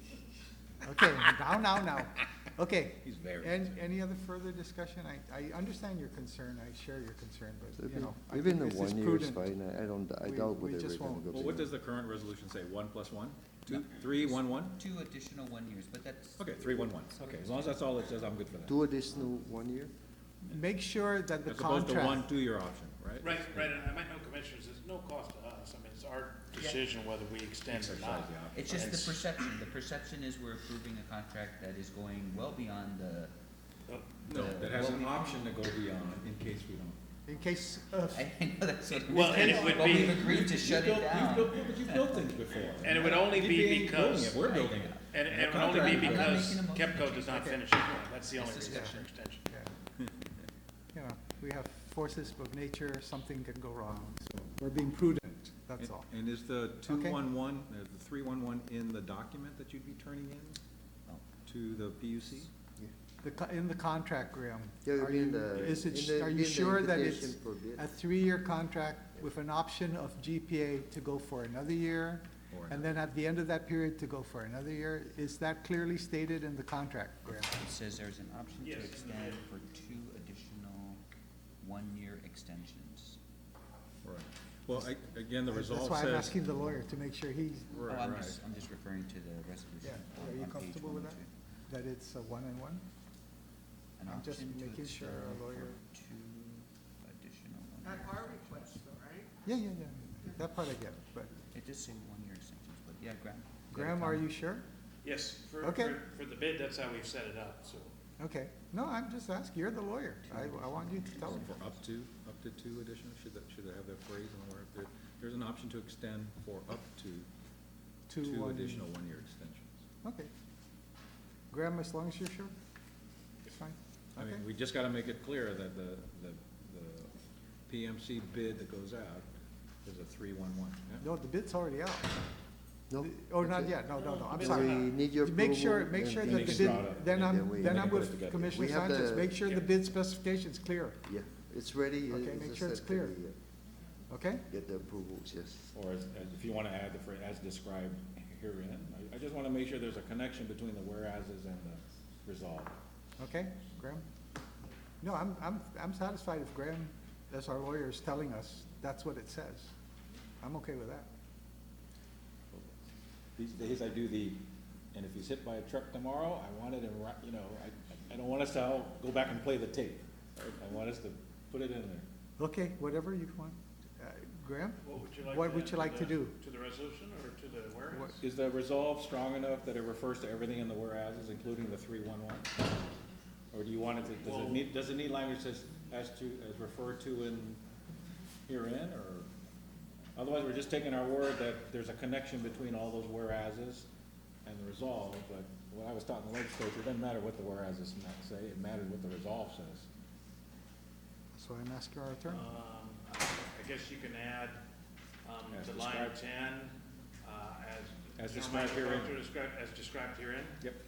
I make that motion, Mr. Chairman, to add on line 10 after the word. To amend, To amend, to add after the word plant on line 10, a comma and the phrase as described herein, period. okay, is there a second to that? Second. Second? Okay. No objection? Okay, that's fine. On the motion. as Are we amended. ready now for the main motion? As Everybody's amended, okay? Okay, on the main motion as amended, all those in favor signify by saying aye. Aye, opposed, nay. Motion carries unanimous. Okay, John, what's next? Thank you, Mr. Chair. Resolution 2019-19. This is to authorize management to require all future net metering solar PV and wind turbine system to also have frequency control capability or energy storage system in order to be tied to the GPA's grid. Mhm. Okay, As we all know, as a result of the Dandan project, the 25 megawatt project, we saw a lot of intermittency, and we, GPA, in all future utility scale solar PV contracts required solar batteries, no? So phase 2 is inclusive of batteries, and phase 3 is also inclusive of batteries. The only one without battery is the Dandan 25 megawatt project, and that battery is being put in now. Together, coupled with another 24 megawatt battery in Agana, that will be on the line somewhere on the end of December, maybe January, but it should be on the line in the next few months here. yeah, and John, That I would just- help. yeah. That would help alleviate the issues that we're having today. So let me just go back a minute. Here's the Dandan project. This is how it generates power. Every day is a different art. Here's the solar PV home. That's how it generates power. And in the past, I've shown you many different sizes and different parts of the island. So it that has the same generate. problem. So intermittency, no? Yeah. That's the major issue here. Next. The other thing is solar PV is inconsistent, no? This is when it rains and everything, there's some clouds come by, and that's what happens. It just drops completely substantial amount, as much as 50, 75%. Next. So tracking the number of outages that were caused. Whenever you drop solar PV, whenever you, for example, the Dandan drops from 25 down to like 10 megawatts, outage occurs out there. It drops the first stage, and about 4,000 customers are out for about 5 minutes, 10, 15 minutes at a time, depending on what capacity is on and how fast we can get them back on the line. So in 2016, that 25 megawatt came on the line in 2015. And in 2015, we had about 7,000 kilowatt of, or 7 megawatts of solar PV. So here's the growth of solar PV megawatts over the past few years. So it's gone from there all the way up to 22 megawatts today. However, look at what happened to the number of outages that has been occurring. It's also right. When it went to about 12 megawatts in solar PV, we had about 3 outages. When it went to about 16 megawatt, we started having 10 outages. And look at where we are today. So far through October, when it's up to 22 megawatt, we've had 27 outages. So that's telling you the system, degrading for the outages. The reason why we're putting in the battery, the 40 megawatts of battery, is to provide reliable power. And that's what it's going to do once we comes on the line. But if you continue to add solar PV, any increment, as you can see, this is getting closer and closer. Any increment, additional increment, starts to really increase the total number of outages you are. Okay. So therefore, and it's been said, solar PVs with batteries is the way forward. And certainly in our system, we've reached. This is experience now. This is reality. We really need to. So John, I guess what you're saying is your experience is both the same with our utility scale solar in Dundan, as well as the rooftop solar. You're experiencing the same problem of intermittency. Right. So we're addressing all future utility scale solar and putting in energy storage and batteries, and you'd like to also address that same solution for the moving forward, rooftop, because the one that's there today will be helped by this. Yeah. By this battery. So this is only a moving forward. It's just that the customers, we're putting these batteries on to provide reliable. Right. Because there's only a few customers that are in the stage 1. They're rotating on stage 1. Not everyone is on stage 1. Right. Okay. So they're always the one that are getting hit in terms of these outages, and therefore that's why, that's why we're putting on the batteries. So again, it's getting. Let's see. So my recommendation is to approve this resolution. Yes, approve the resolution, and it again. There's one thing in the resolution that you might want to consider. I'm saying effective January 1st, 2020. Now there's been discussion about perhaps doing a public hearing on all of this. My position on that really is this is a technical issue that need to be addressed. So a public hearing, we can go again, and we can do that. I can agree, of course, I can agree whatever the commission wants me to do, no? I can go on and do the public hearings. But my recommendation, again, I can go do public hearings, but let's go ahead and set it then March 1st, 2020. That's 90 days from now. So therefore, if there's anything significant, I can bring it back to you. If not, then it's implemented on March 1st, 2020. So that's my request, Mr. Chairman. Commissioner Sanchez. Thank you, Mr. Chairman. Thank you, John. I had brought up the pretty short notice to the industry that is, trying to sign people up. Under the initial proposal, it would be implemented in 31 days. You have people already maybe committing, maybe they're ordering, and now if that doesn't come in before January 1st, they got to run and go buy another battery. It wasn't, and I use the phrase public hearing.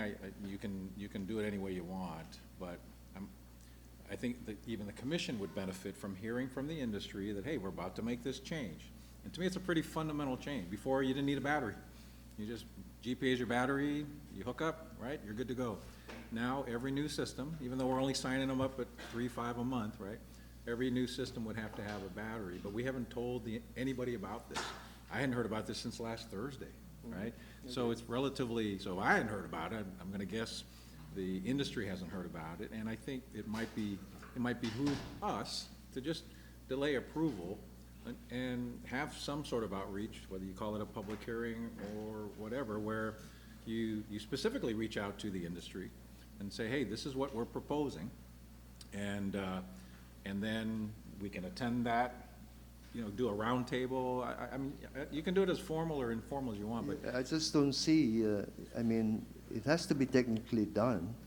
I'm not right? worried, I'm not objecting. So I don't know This is a whether, notice I issue. don't know what would change that. What I'm saying is maybe a time frame is the issue, no? Then, So that's what why I'm happens saying to make a it NEM 90 days. What happens to somebody that signs up with a battery? Do we still give them full NEM, or do we reduce the NEM?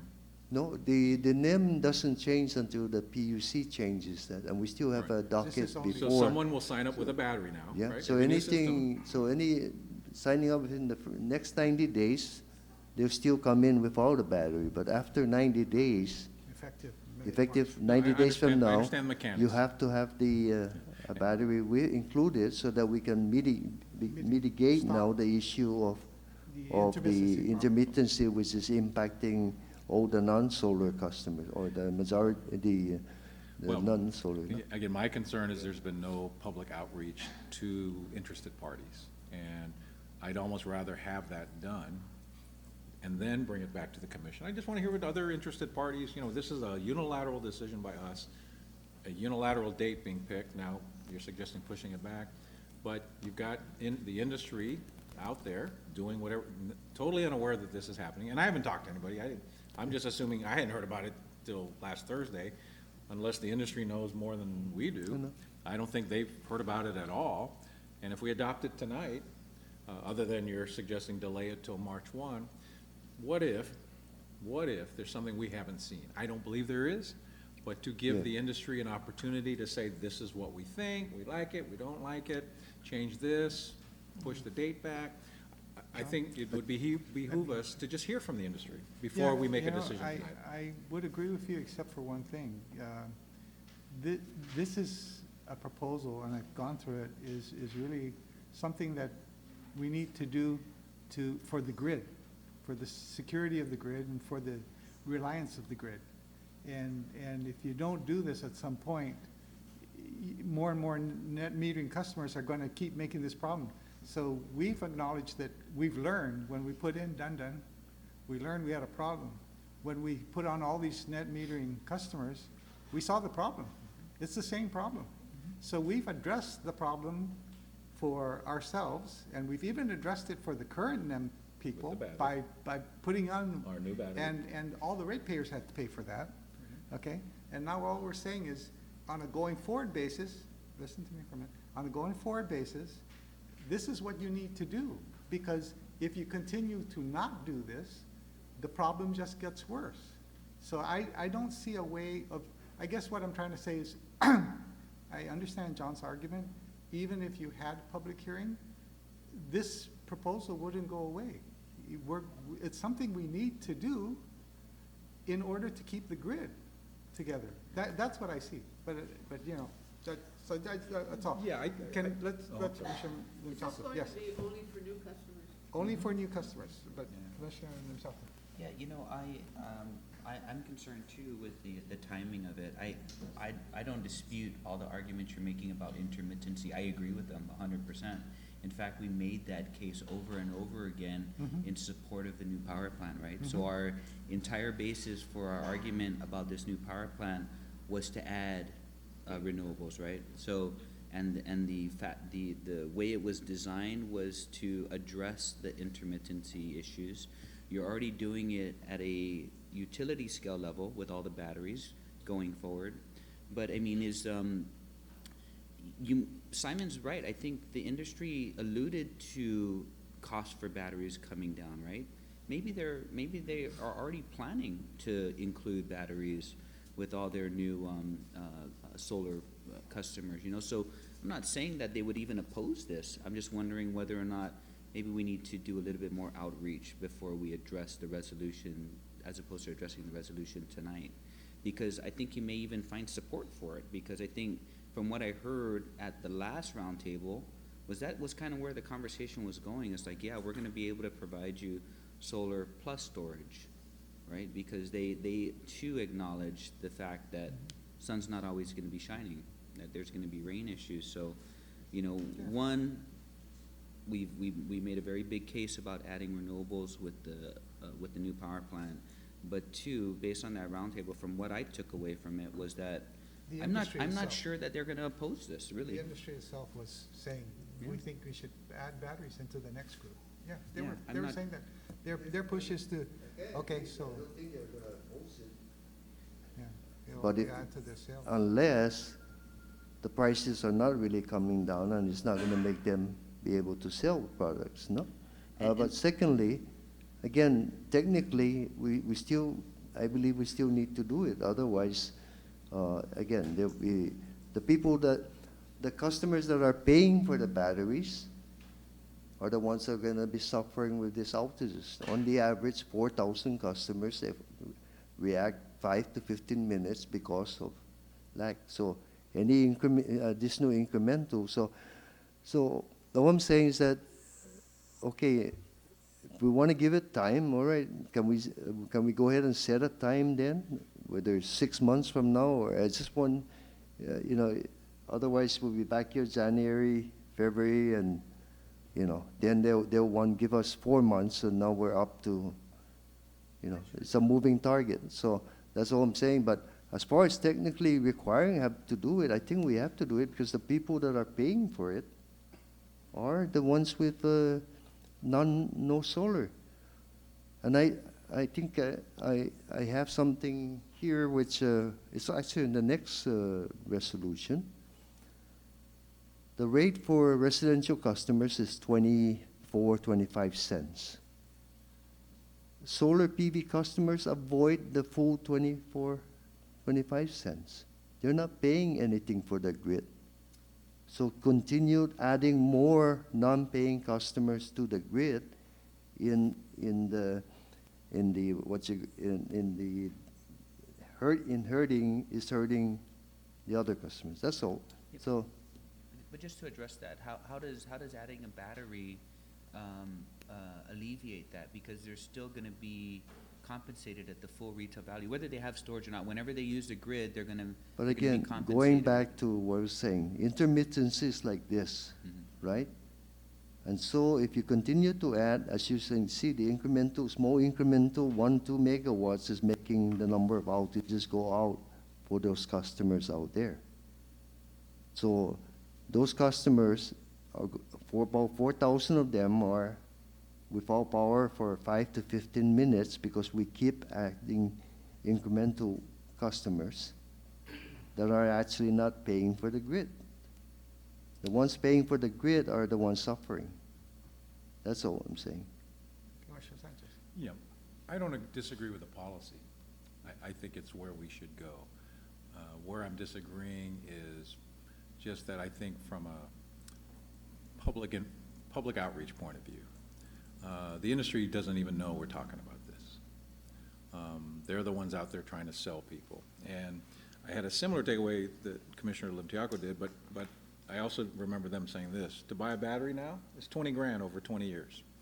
So we're saying in 31 days or 91 days, all of you that are thinking of buying your own solar also have to think about not just the solar array, you're gonna have to put a battery on it, and it ain't gonna be cheap, right? It was 10 grand for 10 years, and to make it last 20 years, it's gonna be 20 grand. That's one of our reasons we love the generators. That's gonna last 50 years. People are gonna have to replace solar panels and batteries over a 50-year period, and no one talks about that on that side of the equation. Whereas we love things that last 50 years, right? But the whole solar industry isn't even aware that we're contemplating this policy and that we even wanted to implement it as soon as even January 1 or March 1. And all I'm suggesting is I think about our legislature days. Even though you knew you had a vote, you had the votes, you still had a public hearing. You at least gave the public a chance to say, hey, I like it, I don't like it. It may not, I know it's not gonna change your mind, it's probably not gonna change my mind, but at least we then gave the public that was going to be impacted an opportunity. They may come in and say, we love it, we were going in that direction. Then that goes in here, but no one can ever accuse us that we didn't reach out to that community. It also could be, hey, here they go again, trying to shove something down our throat. They don't even ask us.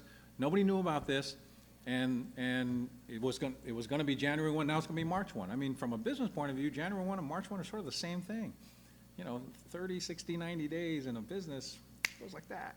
So all I'm thinking, and my scenario was, have an outreach, distribute this proposal in December. Have an outreach in January, and on the 31st of January, you can bring this back with, based on that outreach, is it March 1, is it June 1? But give that community a chance to give us their feedback. They're the ones that are gonna have to go back to their potential future customers, right? It's the right policy, John. I'm not disagreeing with the policy. I'm disagreeing with how we might be implementing it without informing those most impacted of what we're trying to do it and how soon we're trying to do it. And I just think we kind of owe them a chance to be aware of it, give us their 2 cents. Maybe it's a positive one, then we slam it in January. But if it's not positive, I want to at least say we listened to them. We may not, we've listened to solar arguments for years now, right? And we still made our calls. We still said, we want that generator, we like utility scale, we're going to do future utility scale with battery. We've said all of that, even though there's opposition to our policies on how to bring solar to Guam. But we've stayed with it. All I'm suggesting is we throw it out there. Setting it then, if you want to June of next year, at least there's a definitive date that everybody can work towards. And then if I come back and they say, oh, this is what they're telling me, then you can extend that date if necessary. To me, that's just bass act. If I may. Before I adopt the policy, I would like to hear what the public says, not just my team. If we continue down the same path, then we come here, you'll be talking about 3 to 6 months again beyond, no? But So, I think that's. okay, At 5 I mean, accounts I'll a do month, what the that's 15 commission requires, no? That's really your call. I'm just saying, my recommendation is just to implement it and, okay, give it some more time to March, but it's your call, no? I'll leave it at that. Yeah, I would just say that 3 to 6 months of hearing public feedback, I think, would be beneficial. I don't think you have a commissioner on the commission right now that disagrees with all the arguments you're making for it. I think we all agree with it. I think it's just the way we approach it and making sure that, we do have the public outreach, so. Mr. Chairman, I make a motion that we set the date for March 1st, after hearings, for implementation. Okay, before you do that, I have a suggestion. Okay. Having listened to everybody, my suggestion, John, is to do this. It's to put in a date in the resolution, change it from January 1st. I would suggest you put a date, March 1st is a good date. May 1st is a good date. Pick a date, put it in, and then we will tell the public, and you can do an outreach in December. We'll tell the public that we are going to be, have this on our agenda for the January meeting, as Commissioner Sanchez suggested. That, we'll take this up, we'll give everybody a chance. They'll get all of December and most of January for you to put a public outreach out, and they'll get a chance to germinate around it, and we will put this on the agenda for January. That way everybody can know, and they can show up in January after hearing from us. And see, if you want, put in March 1st for now. And this whole issue, all this stuff. Yeah, put in everything, John. I would make a change from January 1st, because they'll say, wow, you're asking us and you're gonna make it January 1st. Say, no, let's make it March 1st, but it's gonna be on the agenda for the January meeting. And then you do the outreach at the January meeting. If nobody shows up, we vote for it. If somebody shows up, we listen and hear what they say, and then we can act on it at that time. So that's my suggestion. We table this, and we put it on the agenda for the January meeting. Just have an outreach. And have an outreach program and have, but put in, I would put in a date of March 1st. That way, no, I would put a date. Yeah, I would put a date in. It just means that when we get to January, you know, if the industry came in, by the way, and said, you know what, we agree, but could you make it June 1st? That's an easy discussion. Could you make it September 1st? That's an easy discussion. But you need to put a date in, otherwise, you know. Not if you table it. No, no, If you no, just no. table it to January, you no, put no. the date in January after you hear the public. I would put the date in so that That'll spur them to. so that they'll look at this and say, okay, This will look. spur them to show up. Yeah. This will spur them to show up. I Well- would give it to them just like this. No, I wouldn't do that, because leave January 1st then, I wouldn't do that. I would say, look, we're doing something, it's a major change, we're implementing it after a period to give everybody a chance. And all I'm saying is put in March 1st, and just as long as we table this to January's meeting. I think that would be a good thing. Do the outreach, and then let the, you know, see what the public decides. Okay. So, Mr. Chairman, I think it's just procedural, it's a little awkward to table it, or I guess you're saying act on it, put the date in, and then table the vote? No. To me, if you just table it and you have outreach in January, then in January, you put in the date. It could be March 1, it could be whatever the outreach influences management and us, then, because I agree with what you said earlier, let's just table it. Ask management to have outreach in January, okay? Roundtable, I trust management. You know, just send this out, distribute it, let players know, you know, and have it call it what you want, John, roundtable, public hearing, however formal or informal you want it, but you would be able to come back to the commission in January, said, we reached out, we distributed, we talked to people, we had a session, and as management, here's my recommendation, and John makes his recommendation, but at least we will have had, like, if you do have outreach, I know I would attend, I would just like to hear what other people think. But to me, if you just table it, you accomplish that. If you're gonna, I mean, it doesn't make sense to me to put a date in and then table it. I'd rather just table it, hear the output, and then in January, we'll pick the date based on the output. The only thing is, I heard you say that, John, package this and let everybody have a chance to look at it. If you're going to do that, then your choice is put no date, leave the date blank, or put a date. But you can't leave it as January 1st. Oh, I agree with that. But I agree no, with no, you. so what- When you no, said wait. table it, then No, no, I no. assume table meant it ain't January 1st. Even management says he's open to not January 1st. Okay, so, and that's why I said, put a date in of, my argument is, I would say, put a date in. It's not locked in stone, but at least it gives everybody a chance to say, this is what they're looking at, in totality, the whole package. I guess my Without, comfort zone with the without, date. without leaving blanks, that's all. Well, I guess my comfort zone with the date is I still want to hear from the public. No, I want to hear from the And then I'll public too. decide on what date I'm comfortable with, right? Right now, I have no And you can- feedback from the public. You can still decide then. But anyway, Well, anyway, okay. what's your pleasure? What's the pleasure Well, of the board? You're correct, you're both correct, actually. Yeah. First of all, if you're going to require, of course, you're requiring me to go out, do a public outreach and all of that Yeah. before You do you it your act on this resolution. So therefore, January 1st is out of the picture because your next meeting is in January. So Right. therefore, logically, you're looking at a minimum, my second recommendation, which is March. No? So therefore, I can put in March 1st, take it to the public, and then we'll see what it does. That way it makes more sense as to This is what the you're gonna resolution. recommend to us. Yeah, That's right, this is yeah. the proposed date. Yeah, so So I we don't I act on it. revised my We're not recommendation acting from on it. March, You wanted to put a because date now, in. yeah. No, no, no. Okay, so March No, he's 1st. saying, he's saying what? Let him put the date in. I like. Okay. Yeah, the March difference- 1st the is only what subtle we're difference talking between about, us, Mr. Chairman, Chair. is if we were Yeah. to put the date on, we're gonna act on Okay, it tonight, so make an all- amendment to the resolution and put a date in. So all- I'd rather do it John's way. Okay, so all we're going to do is, we're just going to Table table this to the January meeting. And ask Okay. management to do some And, outreach. and management's been directed Inform the already. public. Management already knows what we want, Inform the public Okay. and do outreach. okay? And let the commission So know. this is tabled to January. And if it's January. not done January, then I'll bring it February, right, or March, no? It's in your hands Bring now. it. It's in Okay. It's in your now. hands, John. The way this will work is, it's scheduled for January. It's on the agenda for January. It's tabled to January. And what happens is, whatever you bring back to us, we'll have the feedback then, we'll hear, and then it's still our decision.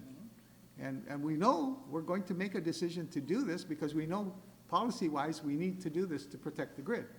There's no discussion. There's It's a question of we want to give them a chance to come and talk to us, which is fine. Okay. Everybody clear? Yes. Fine? Okay. Mr. Next, John? Mr. 2019-20, last resolution, internet net metering rider. Okay. Addressing PUC docket number 08-10. Net metering customers, and actually net metering programs, really at the end of every 12-month period, excess production really stays with the utility. They do not get paid For any or excess production. allowed to be carried at Yeah. excess generation over to the next fiscal year. And the reason for that, major reason for that really is that for the same energy that we're going to be buying now or paying them for or them carrying over, we produce it at today's LEAC at 15.4 cents. But by paying them out that excess credit, we're really paying them at full retail of 24 cents. So therefore, it's costing the ratepayers, the other ratepayers, not so cents a kilowatt hour. Yeah. So we're buying a product that is, we don't need in the first place, and secondly, it's more costly. So this is what I'm going to show very quickly here. And again, this resolution is requesting the PUC to revert back to the initial net metering program, which is similar to other programs in the States, and that all excess credit beyond the end of the fiscal year terminates because it does have the tendency to have customers overbuild, and therefore overbuilding results in actually additional cost to all customers. Yeah. John, could I just give a little background? Yeah, please. Really, when this started, the PUC started and said, the initial thing was they're going to establish a one-to-one credit. And when you get to 1,000 customers, let us know. So we conducted hearings for 2 years, over 2 years. We conducted hearings with everybody, open hearings, and we said, okay, this is what we think. And they said, okay, no, we still want. But then the PUC, which they have the right to do on their own volition, can establish a rate. And they decided that after a little while, they said, okay, we're going to allow people to get paid for the excess production of kilowatt hours through their solar facilities on their roofs.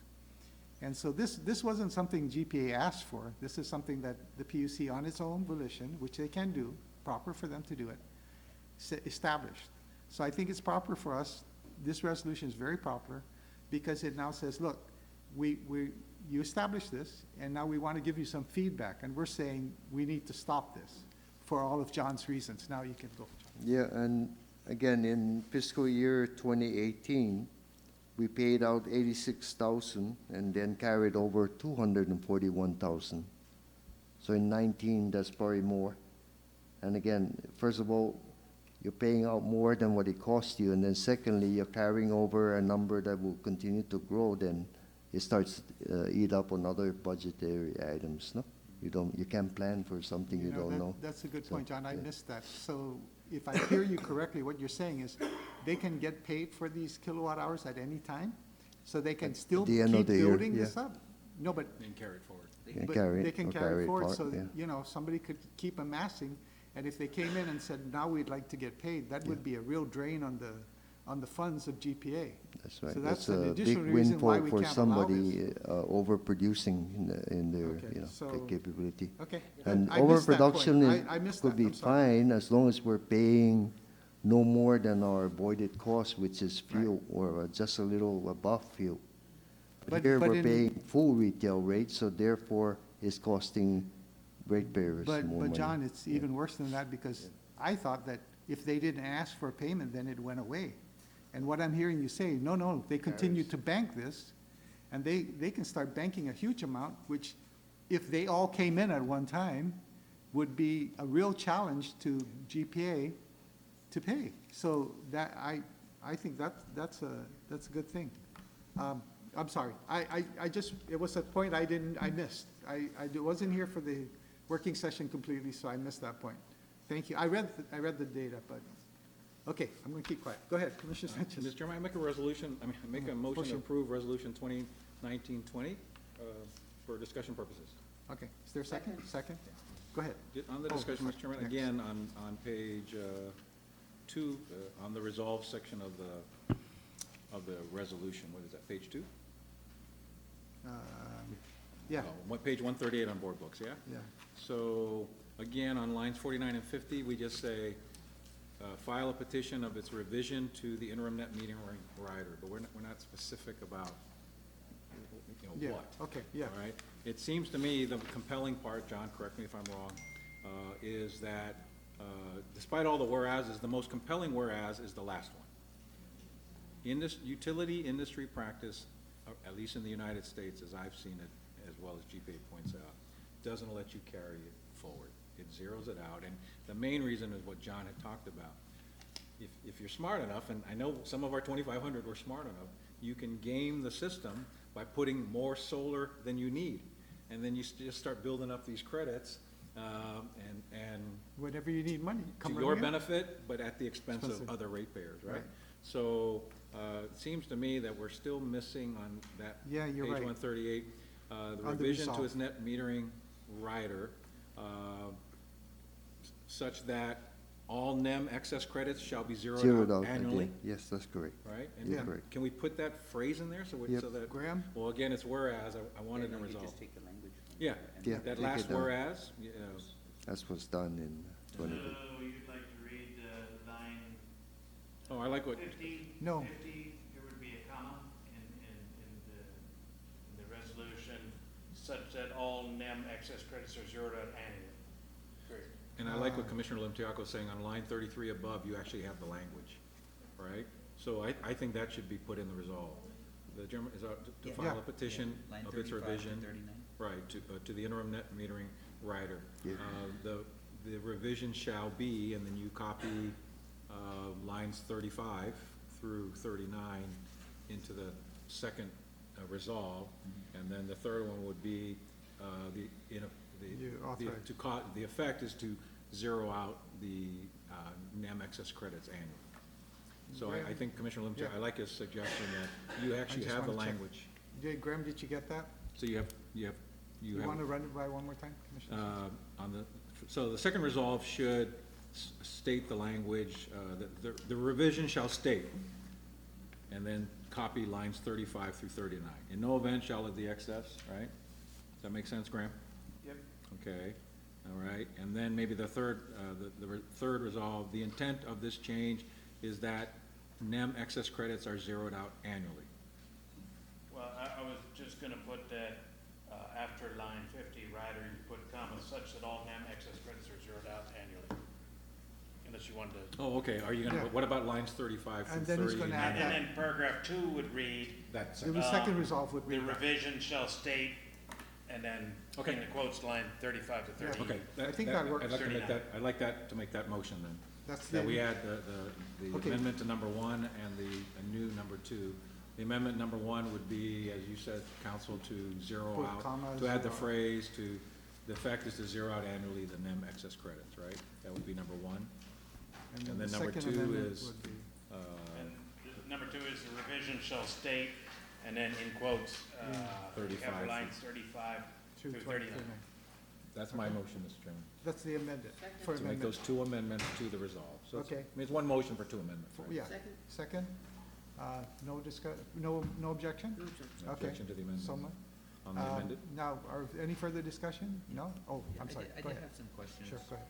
So, JB, going back to the analysis on what has been paid out, you made reference to how much has it cost GPA.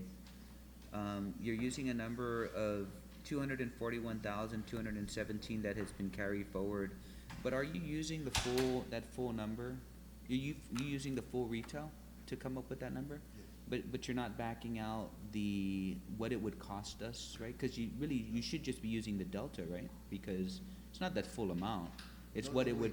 We pay them the full amount, we pay them the net metering cost. I know, but you use the power that they generate, right? So what it would cost okay. you. It's just the delta between those two, right? Let's say it costs us 19 cents, or what does it cost us, 25 cents? Yeah, Yeah, so it's really just a delta between Yeah, what the it would 10 cost cents. us to produce yeah. and what we're paying. It's not the full retail value. So that number really is smaller than 241. Correct? No, we're paying them 241. We're But they're- paying them but you're- 25 cents. We're but not they're paying con- a they're- delta. But they're generating, But they're saving you some fuel. They're saving us generating- some fuel, but yeah, we're still paying them 241 out.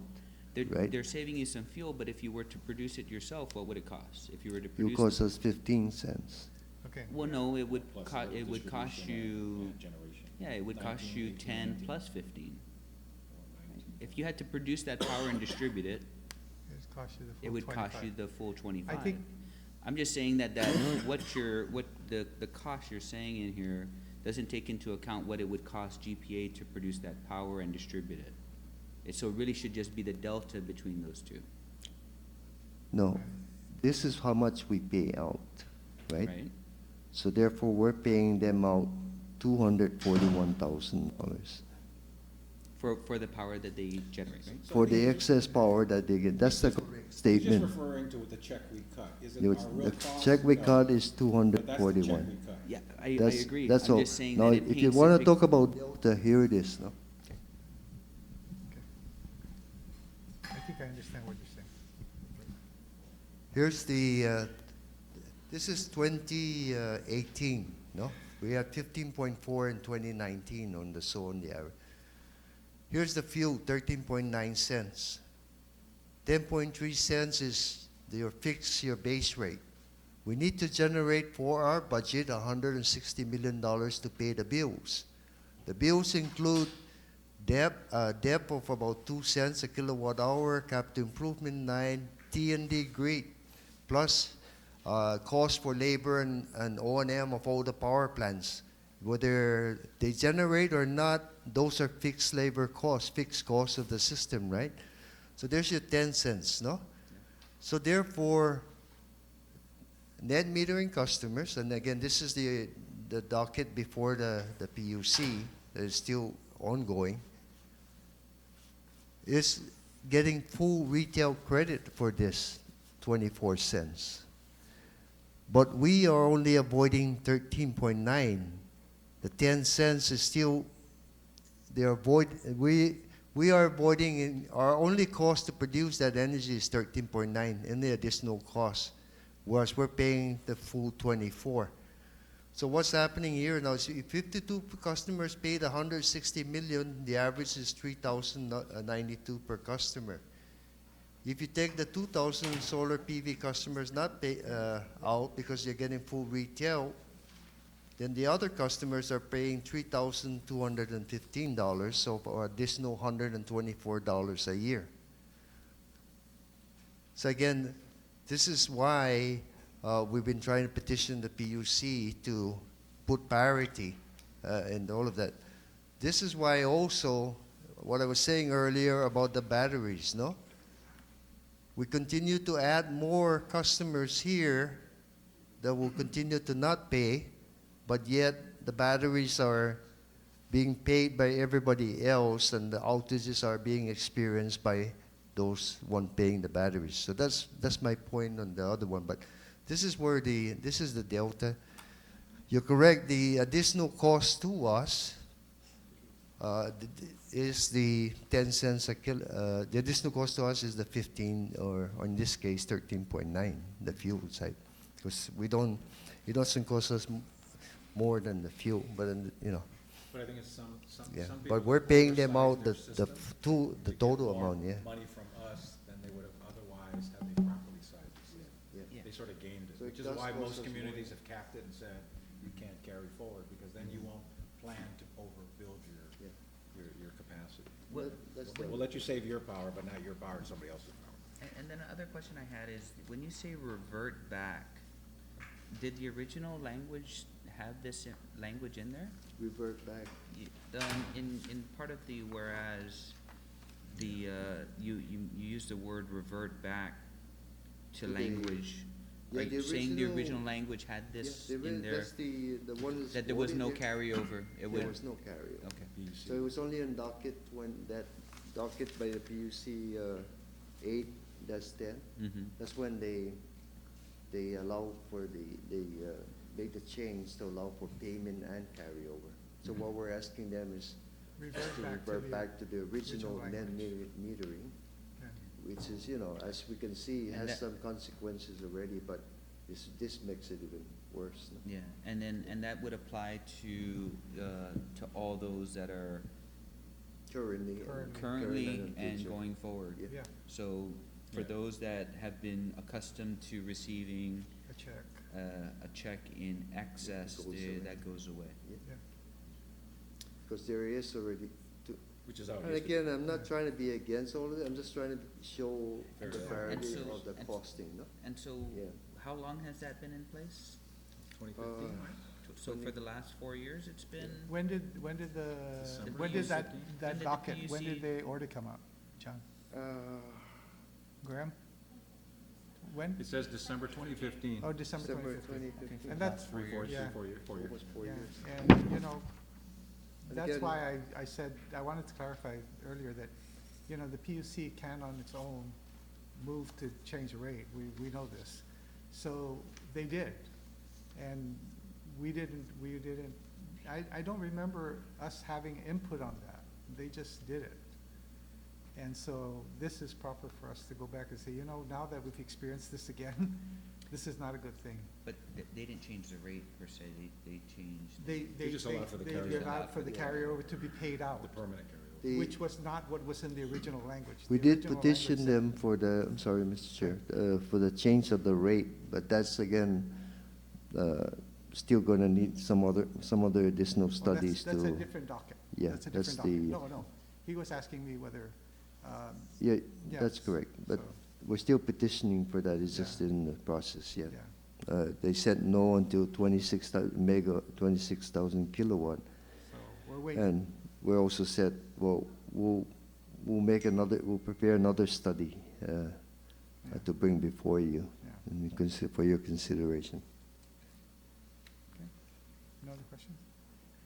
Any further discussion? Call for the question? Okay, all those in favor of the motion as amended, signify by saying aye. Aye, opposed nay, motion carries unanimous. Mr. Chairman, Yes, before we leave GPA, yeah, I just want to take a moment of personal privilege that I think we'll all share in. This is the last meeting with Cora Montoliano. And it's very Shucks. heartbreaking for many of us. yep. She's been, how long you been with us? 28 years. 28 years. Before Mr. all of Chairman, us. when we were at the PUC, and this guy with darker hair would walk in with this beautiful young lady, and we'd have to ask him what that number meant. And when John struggled, Cora would say, what it meant. And we would joke that when Cora says it, it must be true. But I just wanted to recognize you, and I'm sure you will all join me on Yes. this. We've been with you a long time on both sides of the fence, and you've done a wonderful job. And I hate to hear that, I always tease you about which year, but apparently this is the year. And you'll be relieving us at the end of the calendar year. And we'll greatly miss your professionalism and your attitude and your support. And I just wanted to make sure, but we publicly recognize you here at the CCU. Thank you for all your work. God bless you, and have a wonderful Yeah. retirement.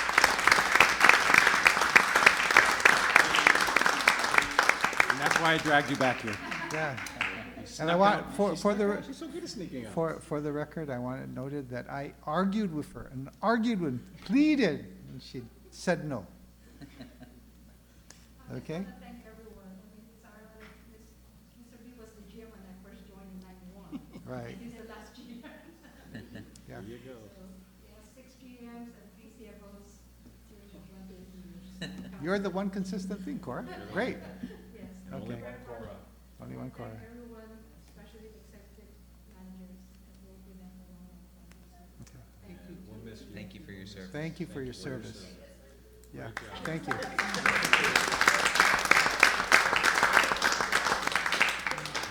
Okay, since that's it, John, we're done?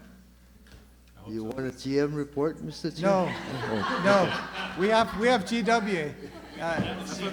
Miguel's suffering over here. Wait. Let's have a 5-minute recess. I need the bathroom. These are faster anyway.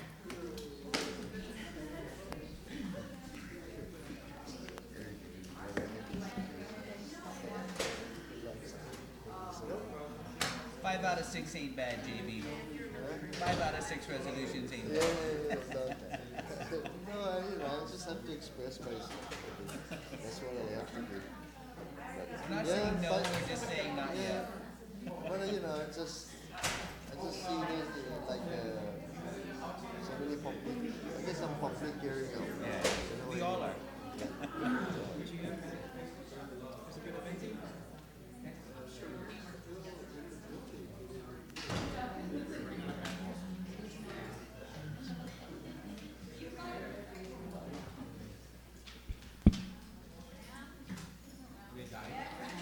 I don't think he saw you, John. Yeah, very impressed. Otherwise, you would have seen how fast I was getting. We got by.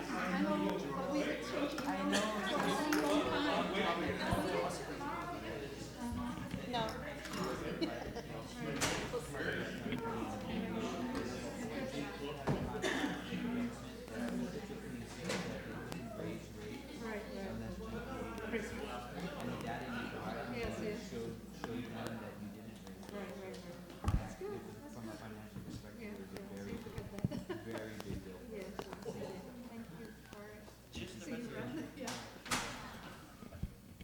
Right, that's all we're, that's your list. Then the executive session. It's only 3 resolutions. Okay, got it.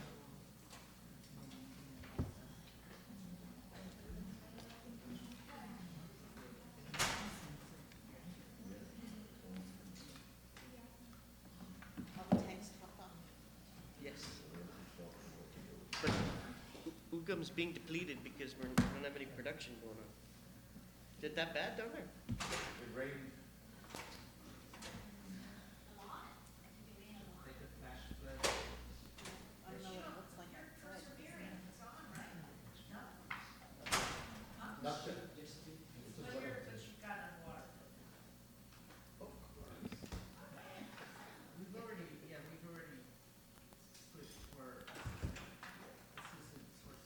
It should go faster than ours. Ours are record was 5 changes and 1 table. It took longer than anything else. Please, now.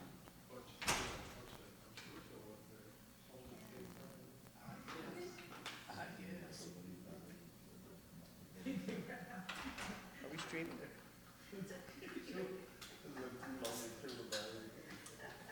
Microphones look like they're still active. It's off. I put it on the Yes. So we'll just blitz through. Yeah, your stuff should be. I'm counting on you to be brief. We want brevity. That should be in the job description. Yeah, we're gonna put it in the next job description. The problem is, it's not in the CCU's job description. No, It's only in management's job description. The chairman advised me today, and JB confirmed it, even though I dispute this fact, but he said I'm the longest sitting GM for GWA for today. GWA today. Yeah, Are today, you long, how many 4 years? years. Four 4 years. years. 4 years? Yeah. January Will 4th, be your it'll be fourth 4 year. years. How long do we have Craddock? How long did Craddock last? No, Craddock was till 8 or 9, right? No. When did he leave? What, 7? Yeah, Gilda would know, it's been here longer, yeah. Who? So you, good. Who? Congrats. I don't really need that. I don't plan to stand up So, unless they throw stuff at me. 2003. How long was Martin? No, 2003. What month in 2003? January. He was there from the January beginning. to So 3.5. 3, 4, 5. Huh? 3, 4, 3, oh, January. 4, 5, 6. 5, 6,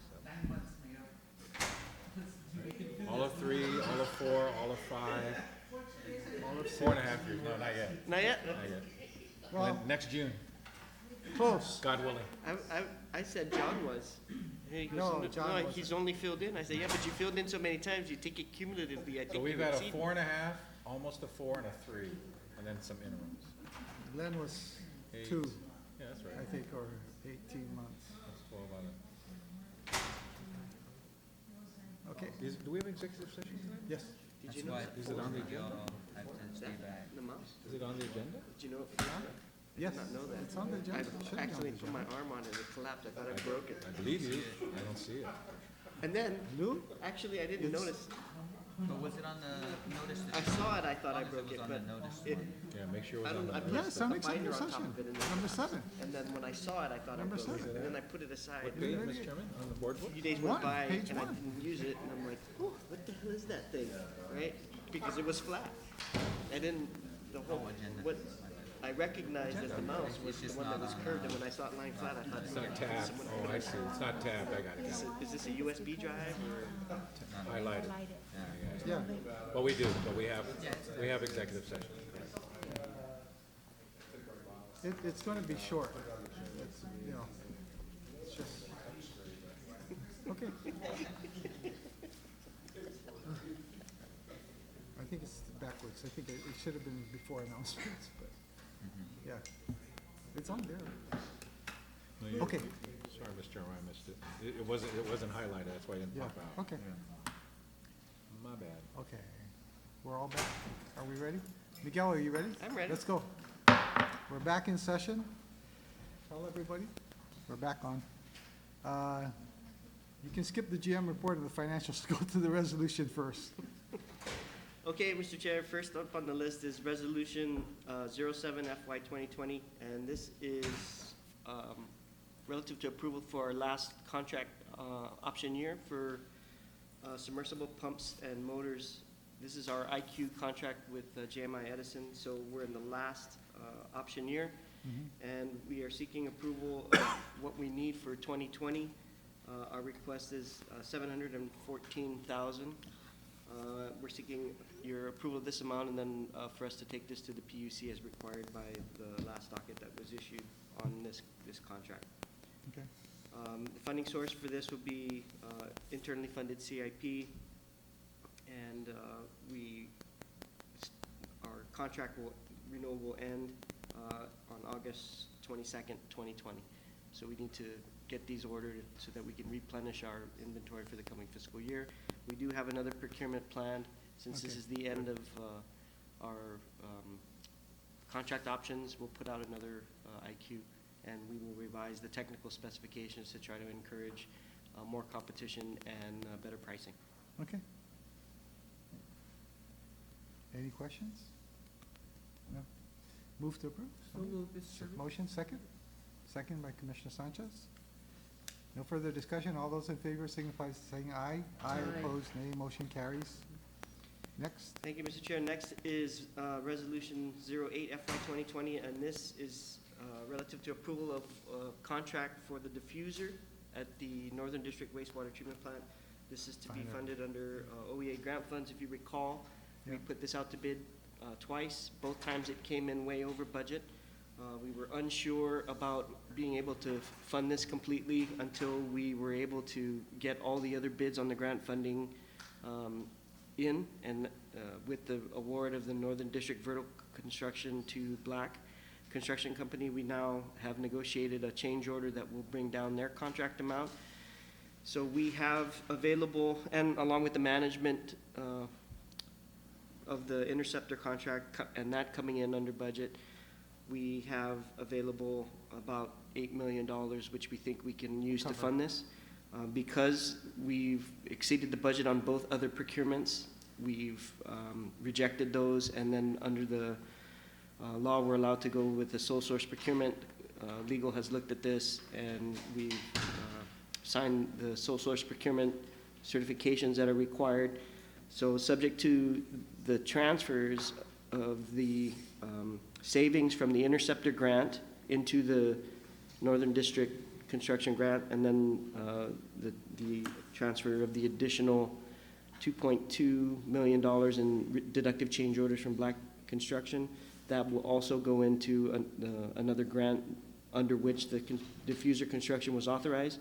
So based on those two amounts, we believe we have enough to fund a negotiated contract amount with the sole bidder on this sole source procurement. And so we're seeking your approval for a total of $7.594 million, all to be funded out of changes, the OEA grant. Once these, moving from one grant to another, these transfers are approved by OEA, then we'll have what we need in order to effectuate the contract.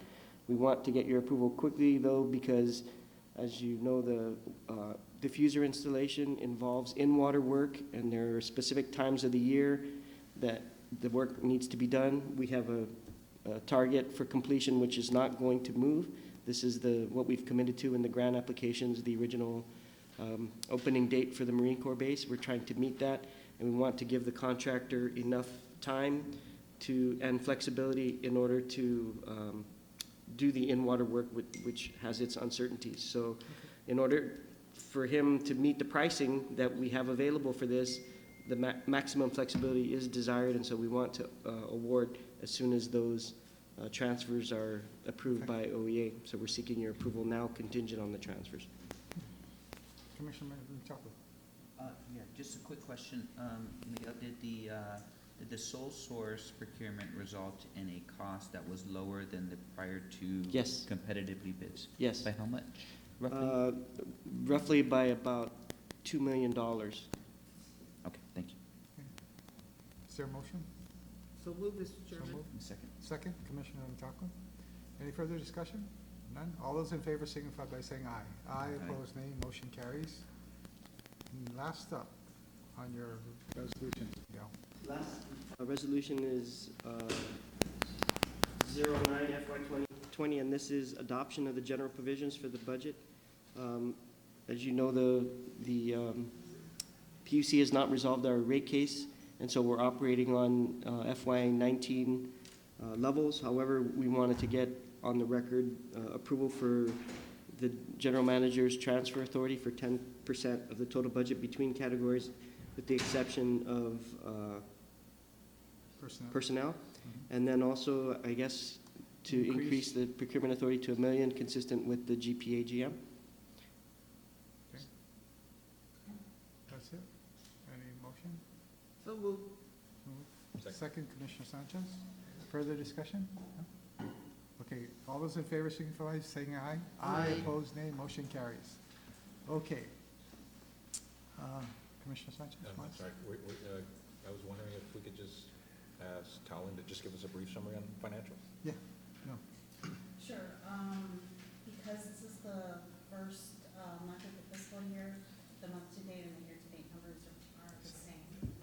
Looking at year over year, our operating revenues were down, but I will also note that we're one less billing, so our billing was for 28 days versus 29 in the last year. So that explains some of the drop. Our operating expenditures are also down about 200,000, 193. So our earnings from operation are 1.9 compared to October 18 at 2.1. So down. What page are you on? Because I'm reading. I'm sorry, I'm on Schedule E. Yeah, okay, so I see operating at, I'm sorry, the, 1.9? so total administrative and general is 700 versus $1 million, right? I'm reading, so that actually was a $300,000 drop, which looks like that came from Oh, I'm chemicals. sorry, yes, I'm reading the wrong. Right, no, yeah, I appreciate it, it's okay. I mean, and what's interesting, you explained the revenue drop, because there's one more billing day last year. Right, and we are trying to hold our expenditures. Right, because the coverage really dropped, and then when we look at budget, the budget assumed we would have some rate relief, which we're still pending, right? So Right. That's why we're not gonna be on budget. So Right. I'm with you, the best one to compare is this October to last October.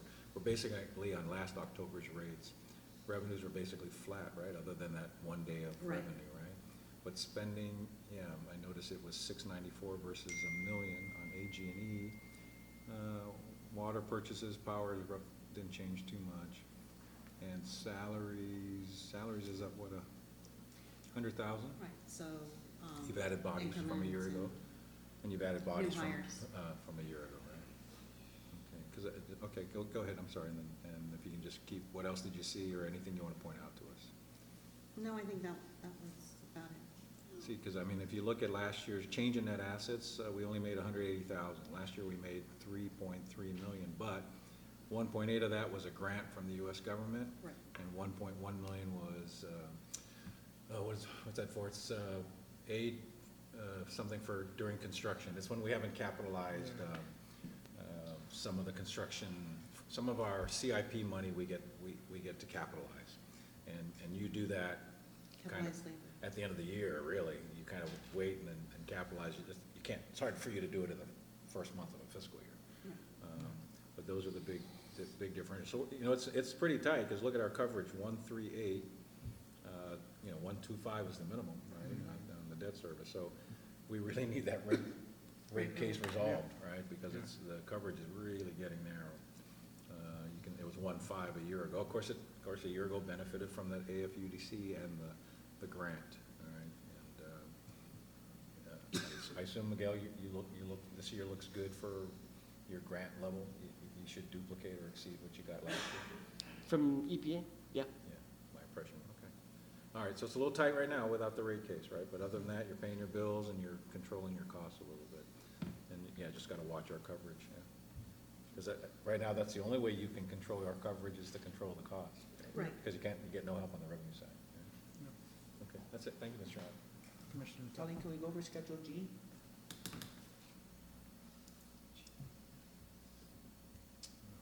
Who did we get the yellow? Huh? Yes.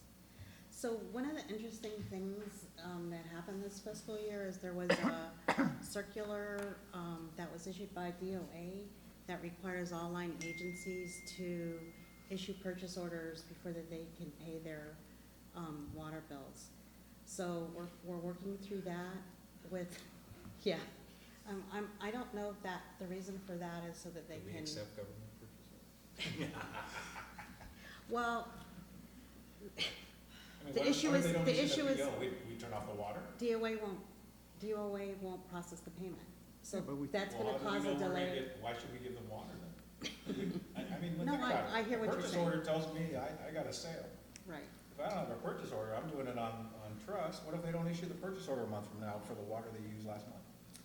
I believe that DOA is using it as a vehicle to reserve that budget for the full year so that the agencies stay in line with their expenditures. So what about past due?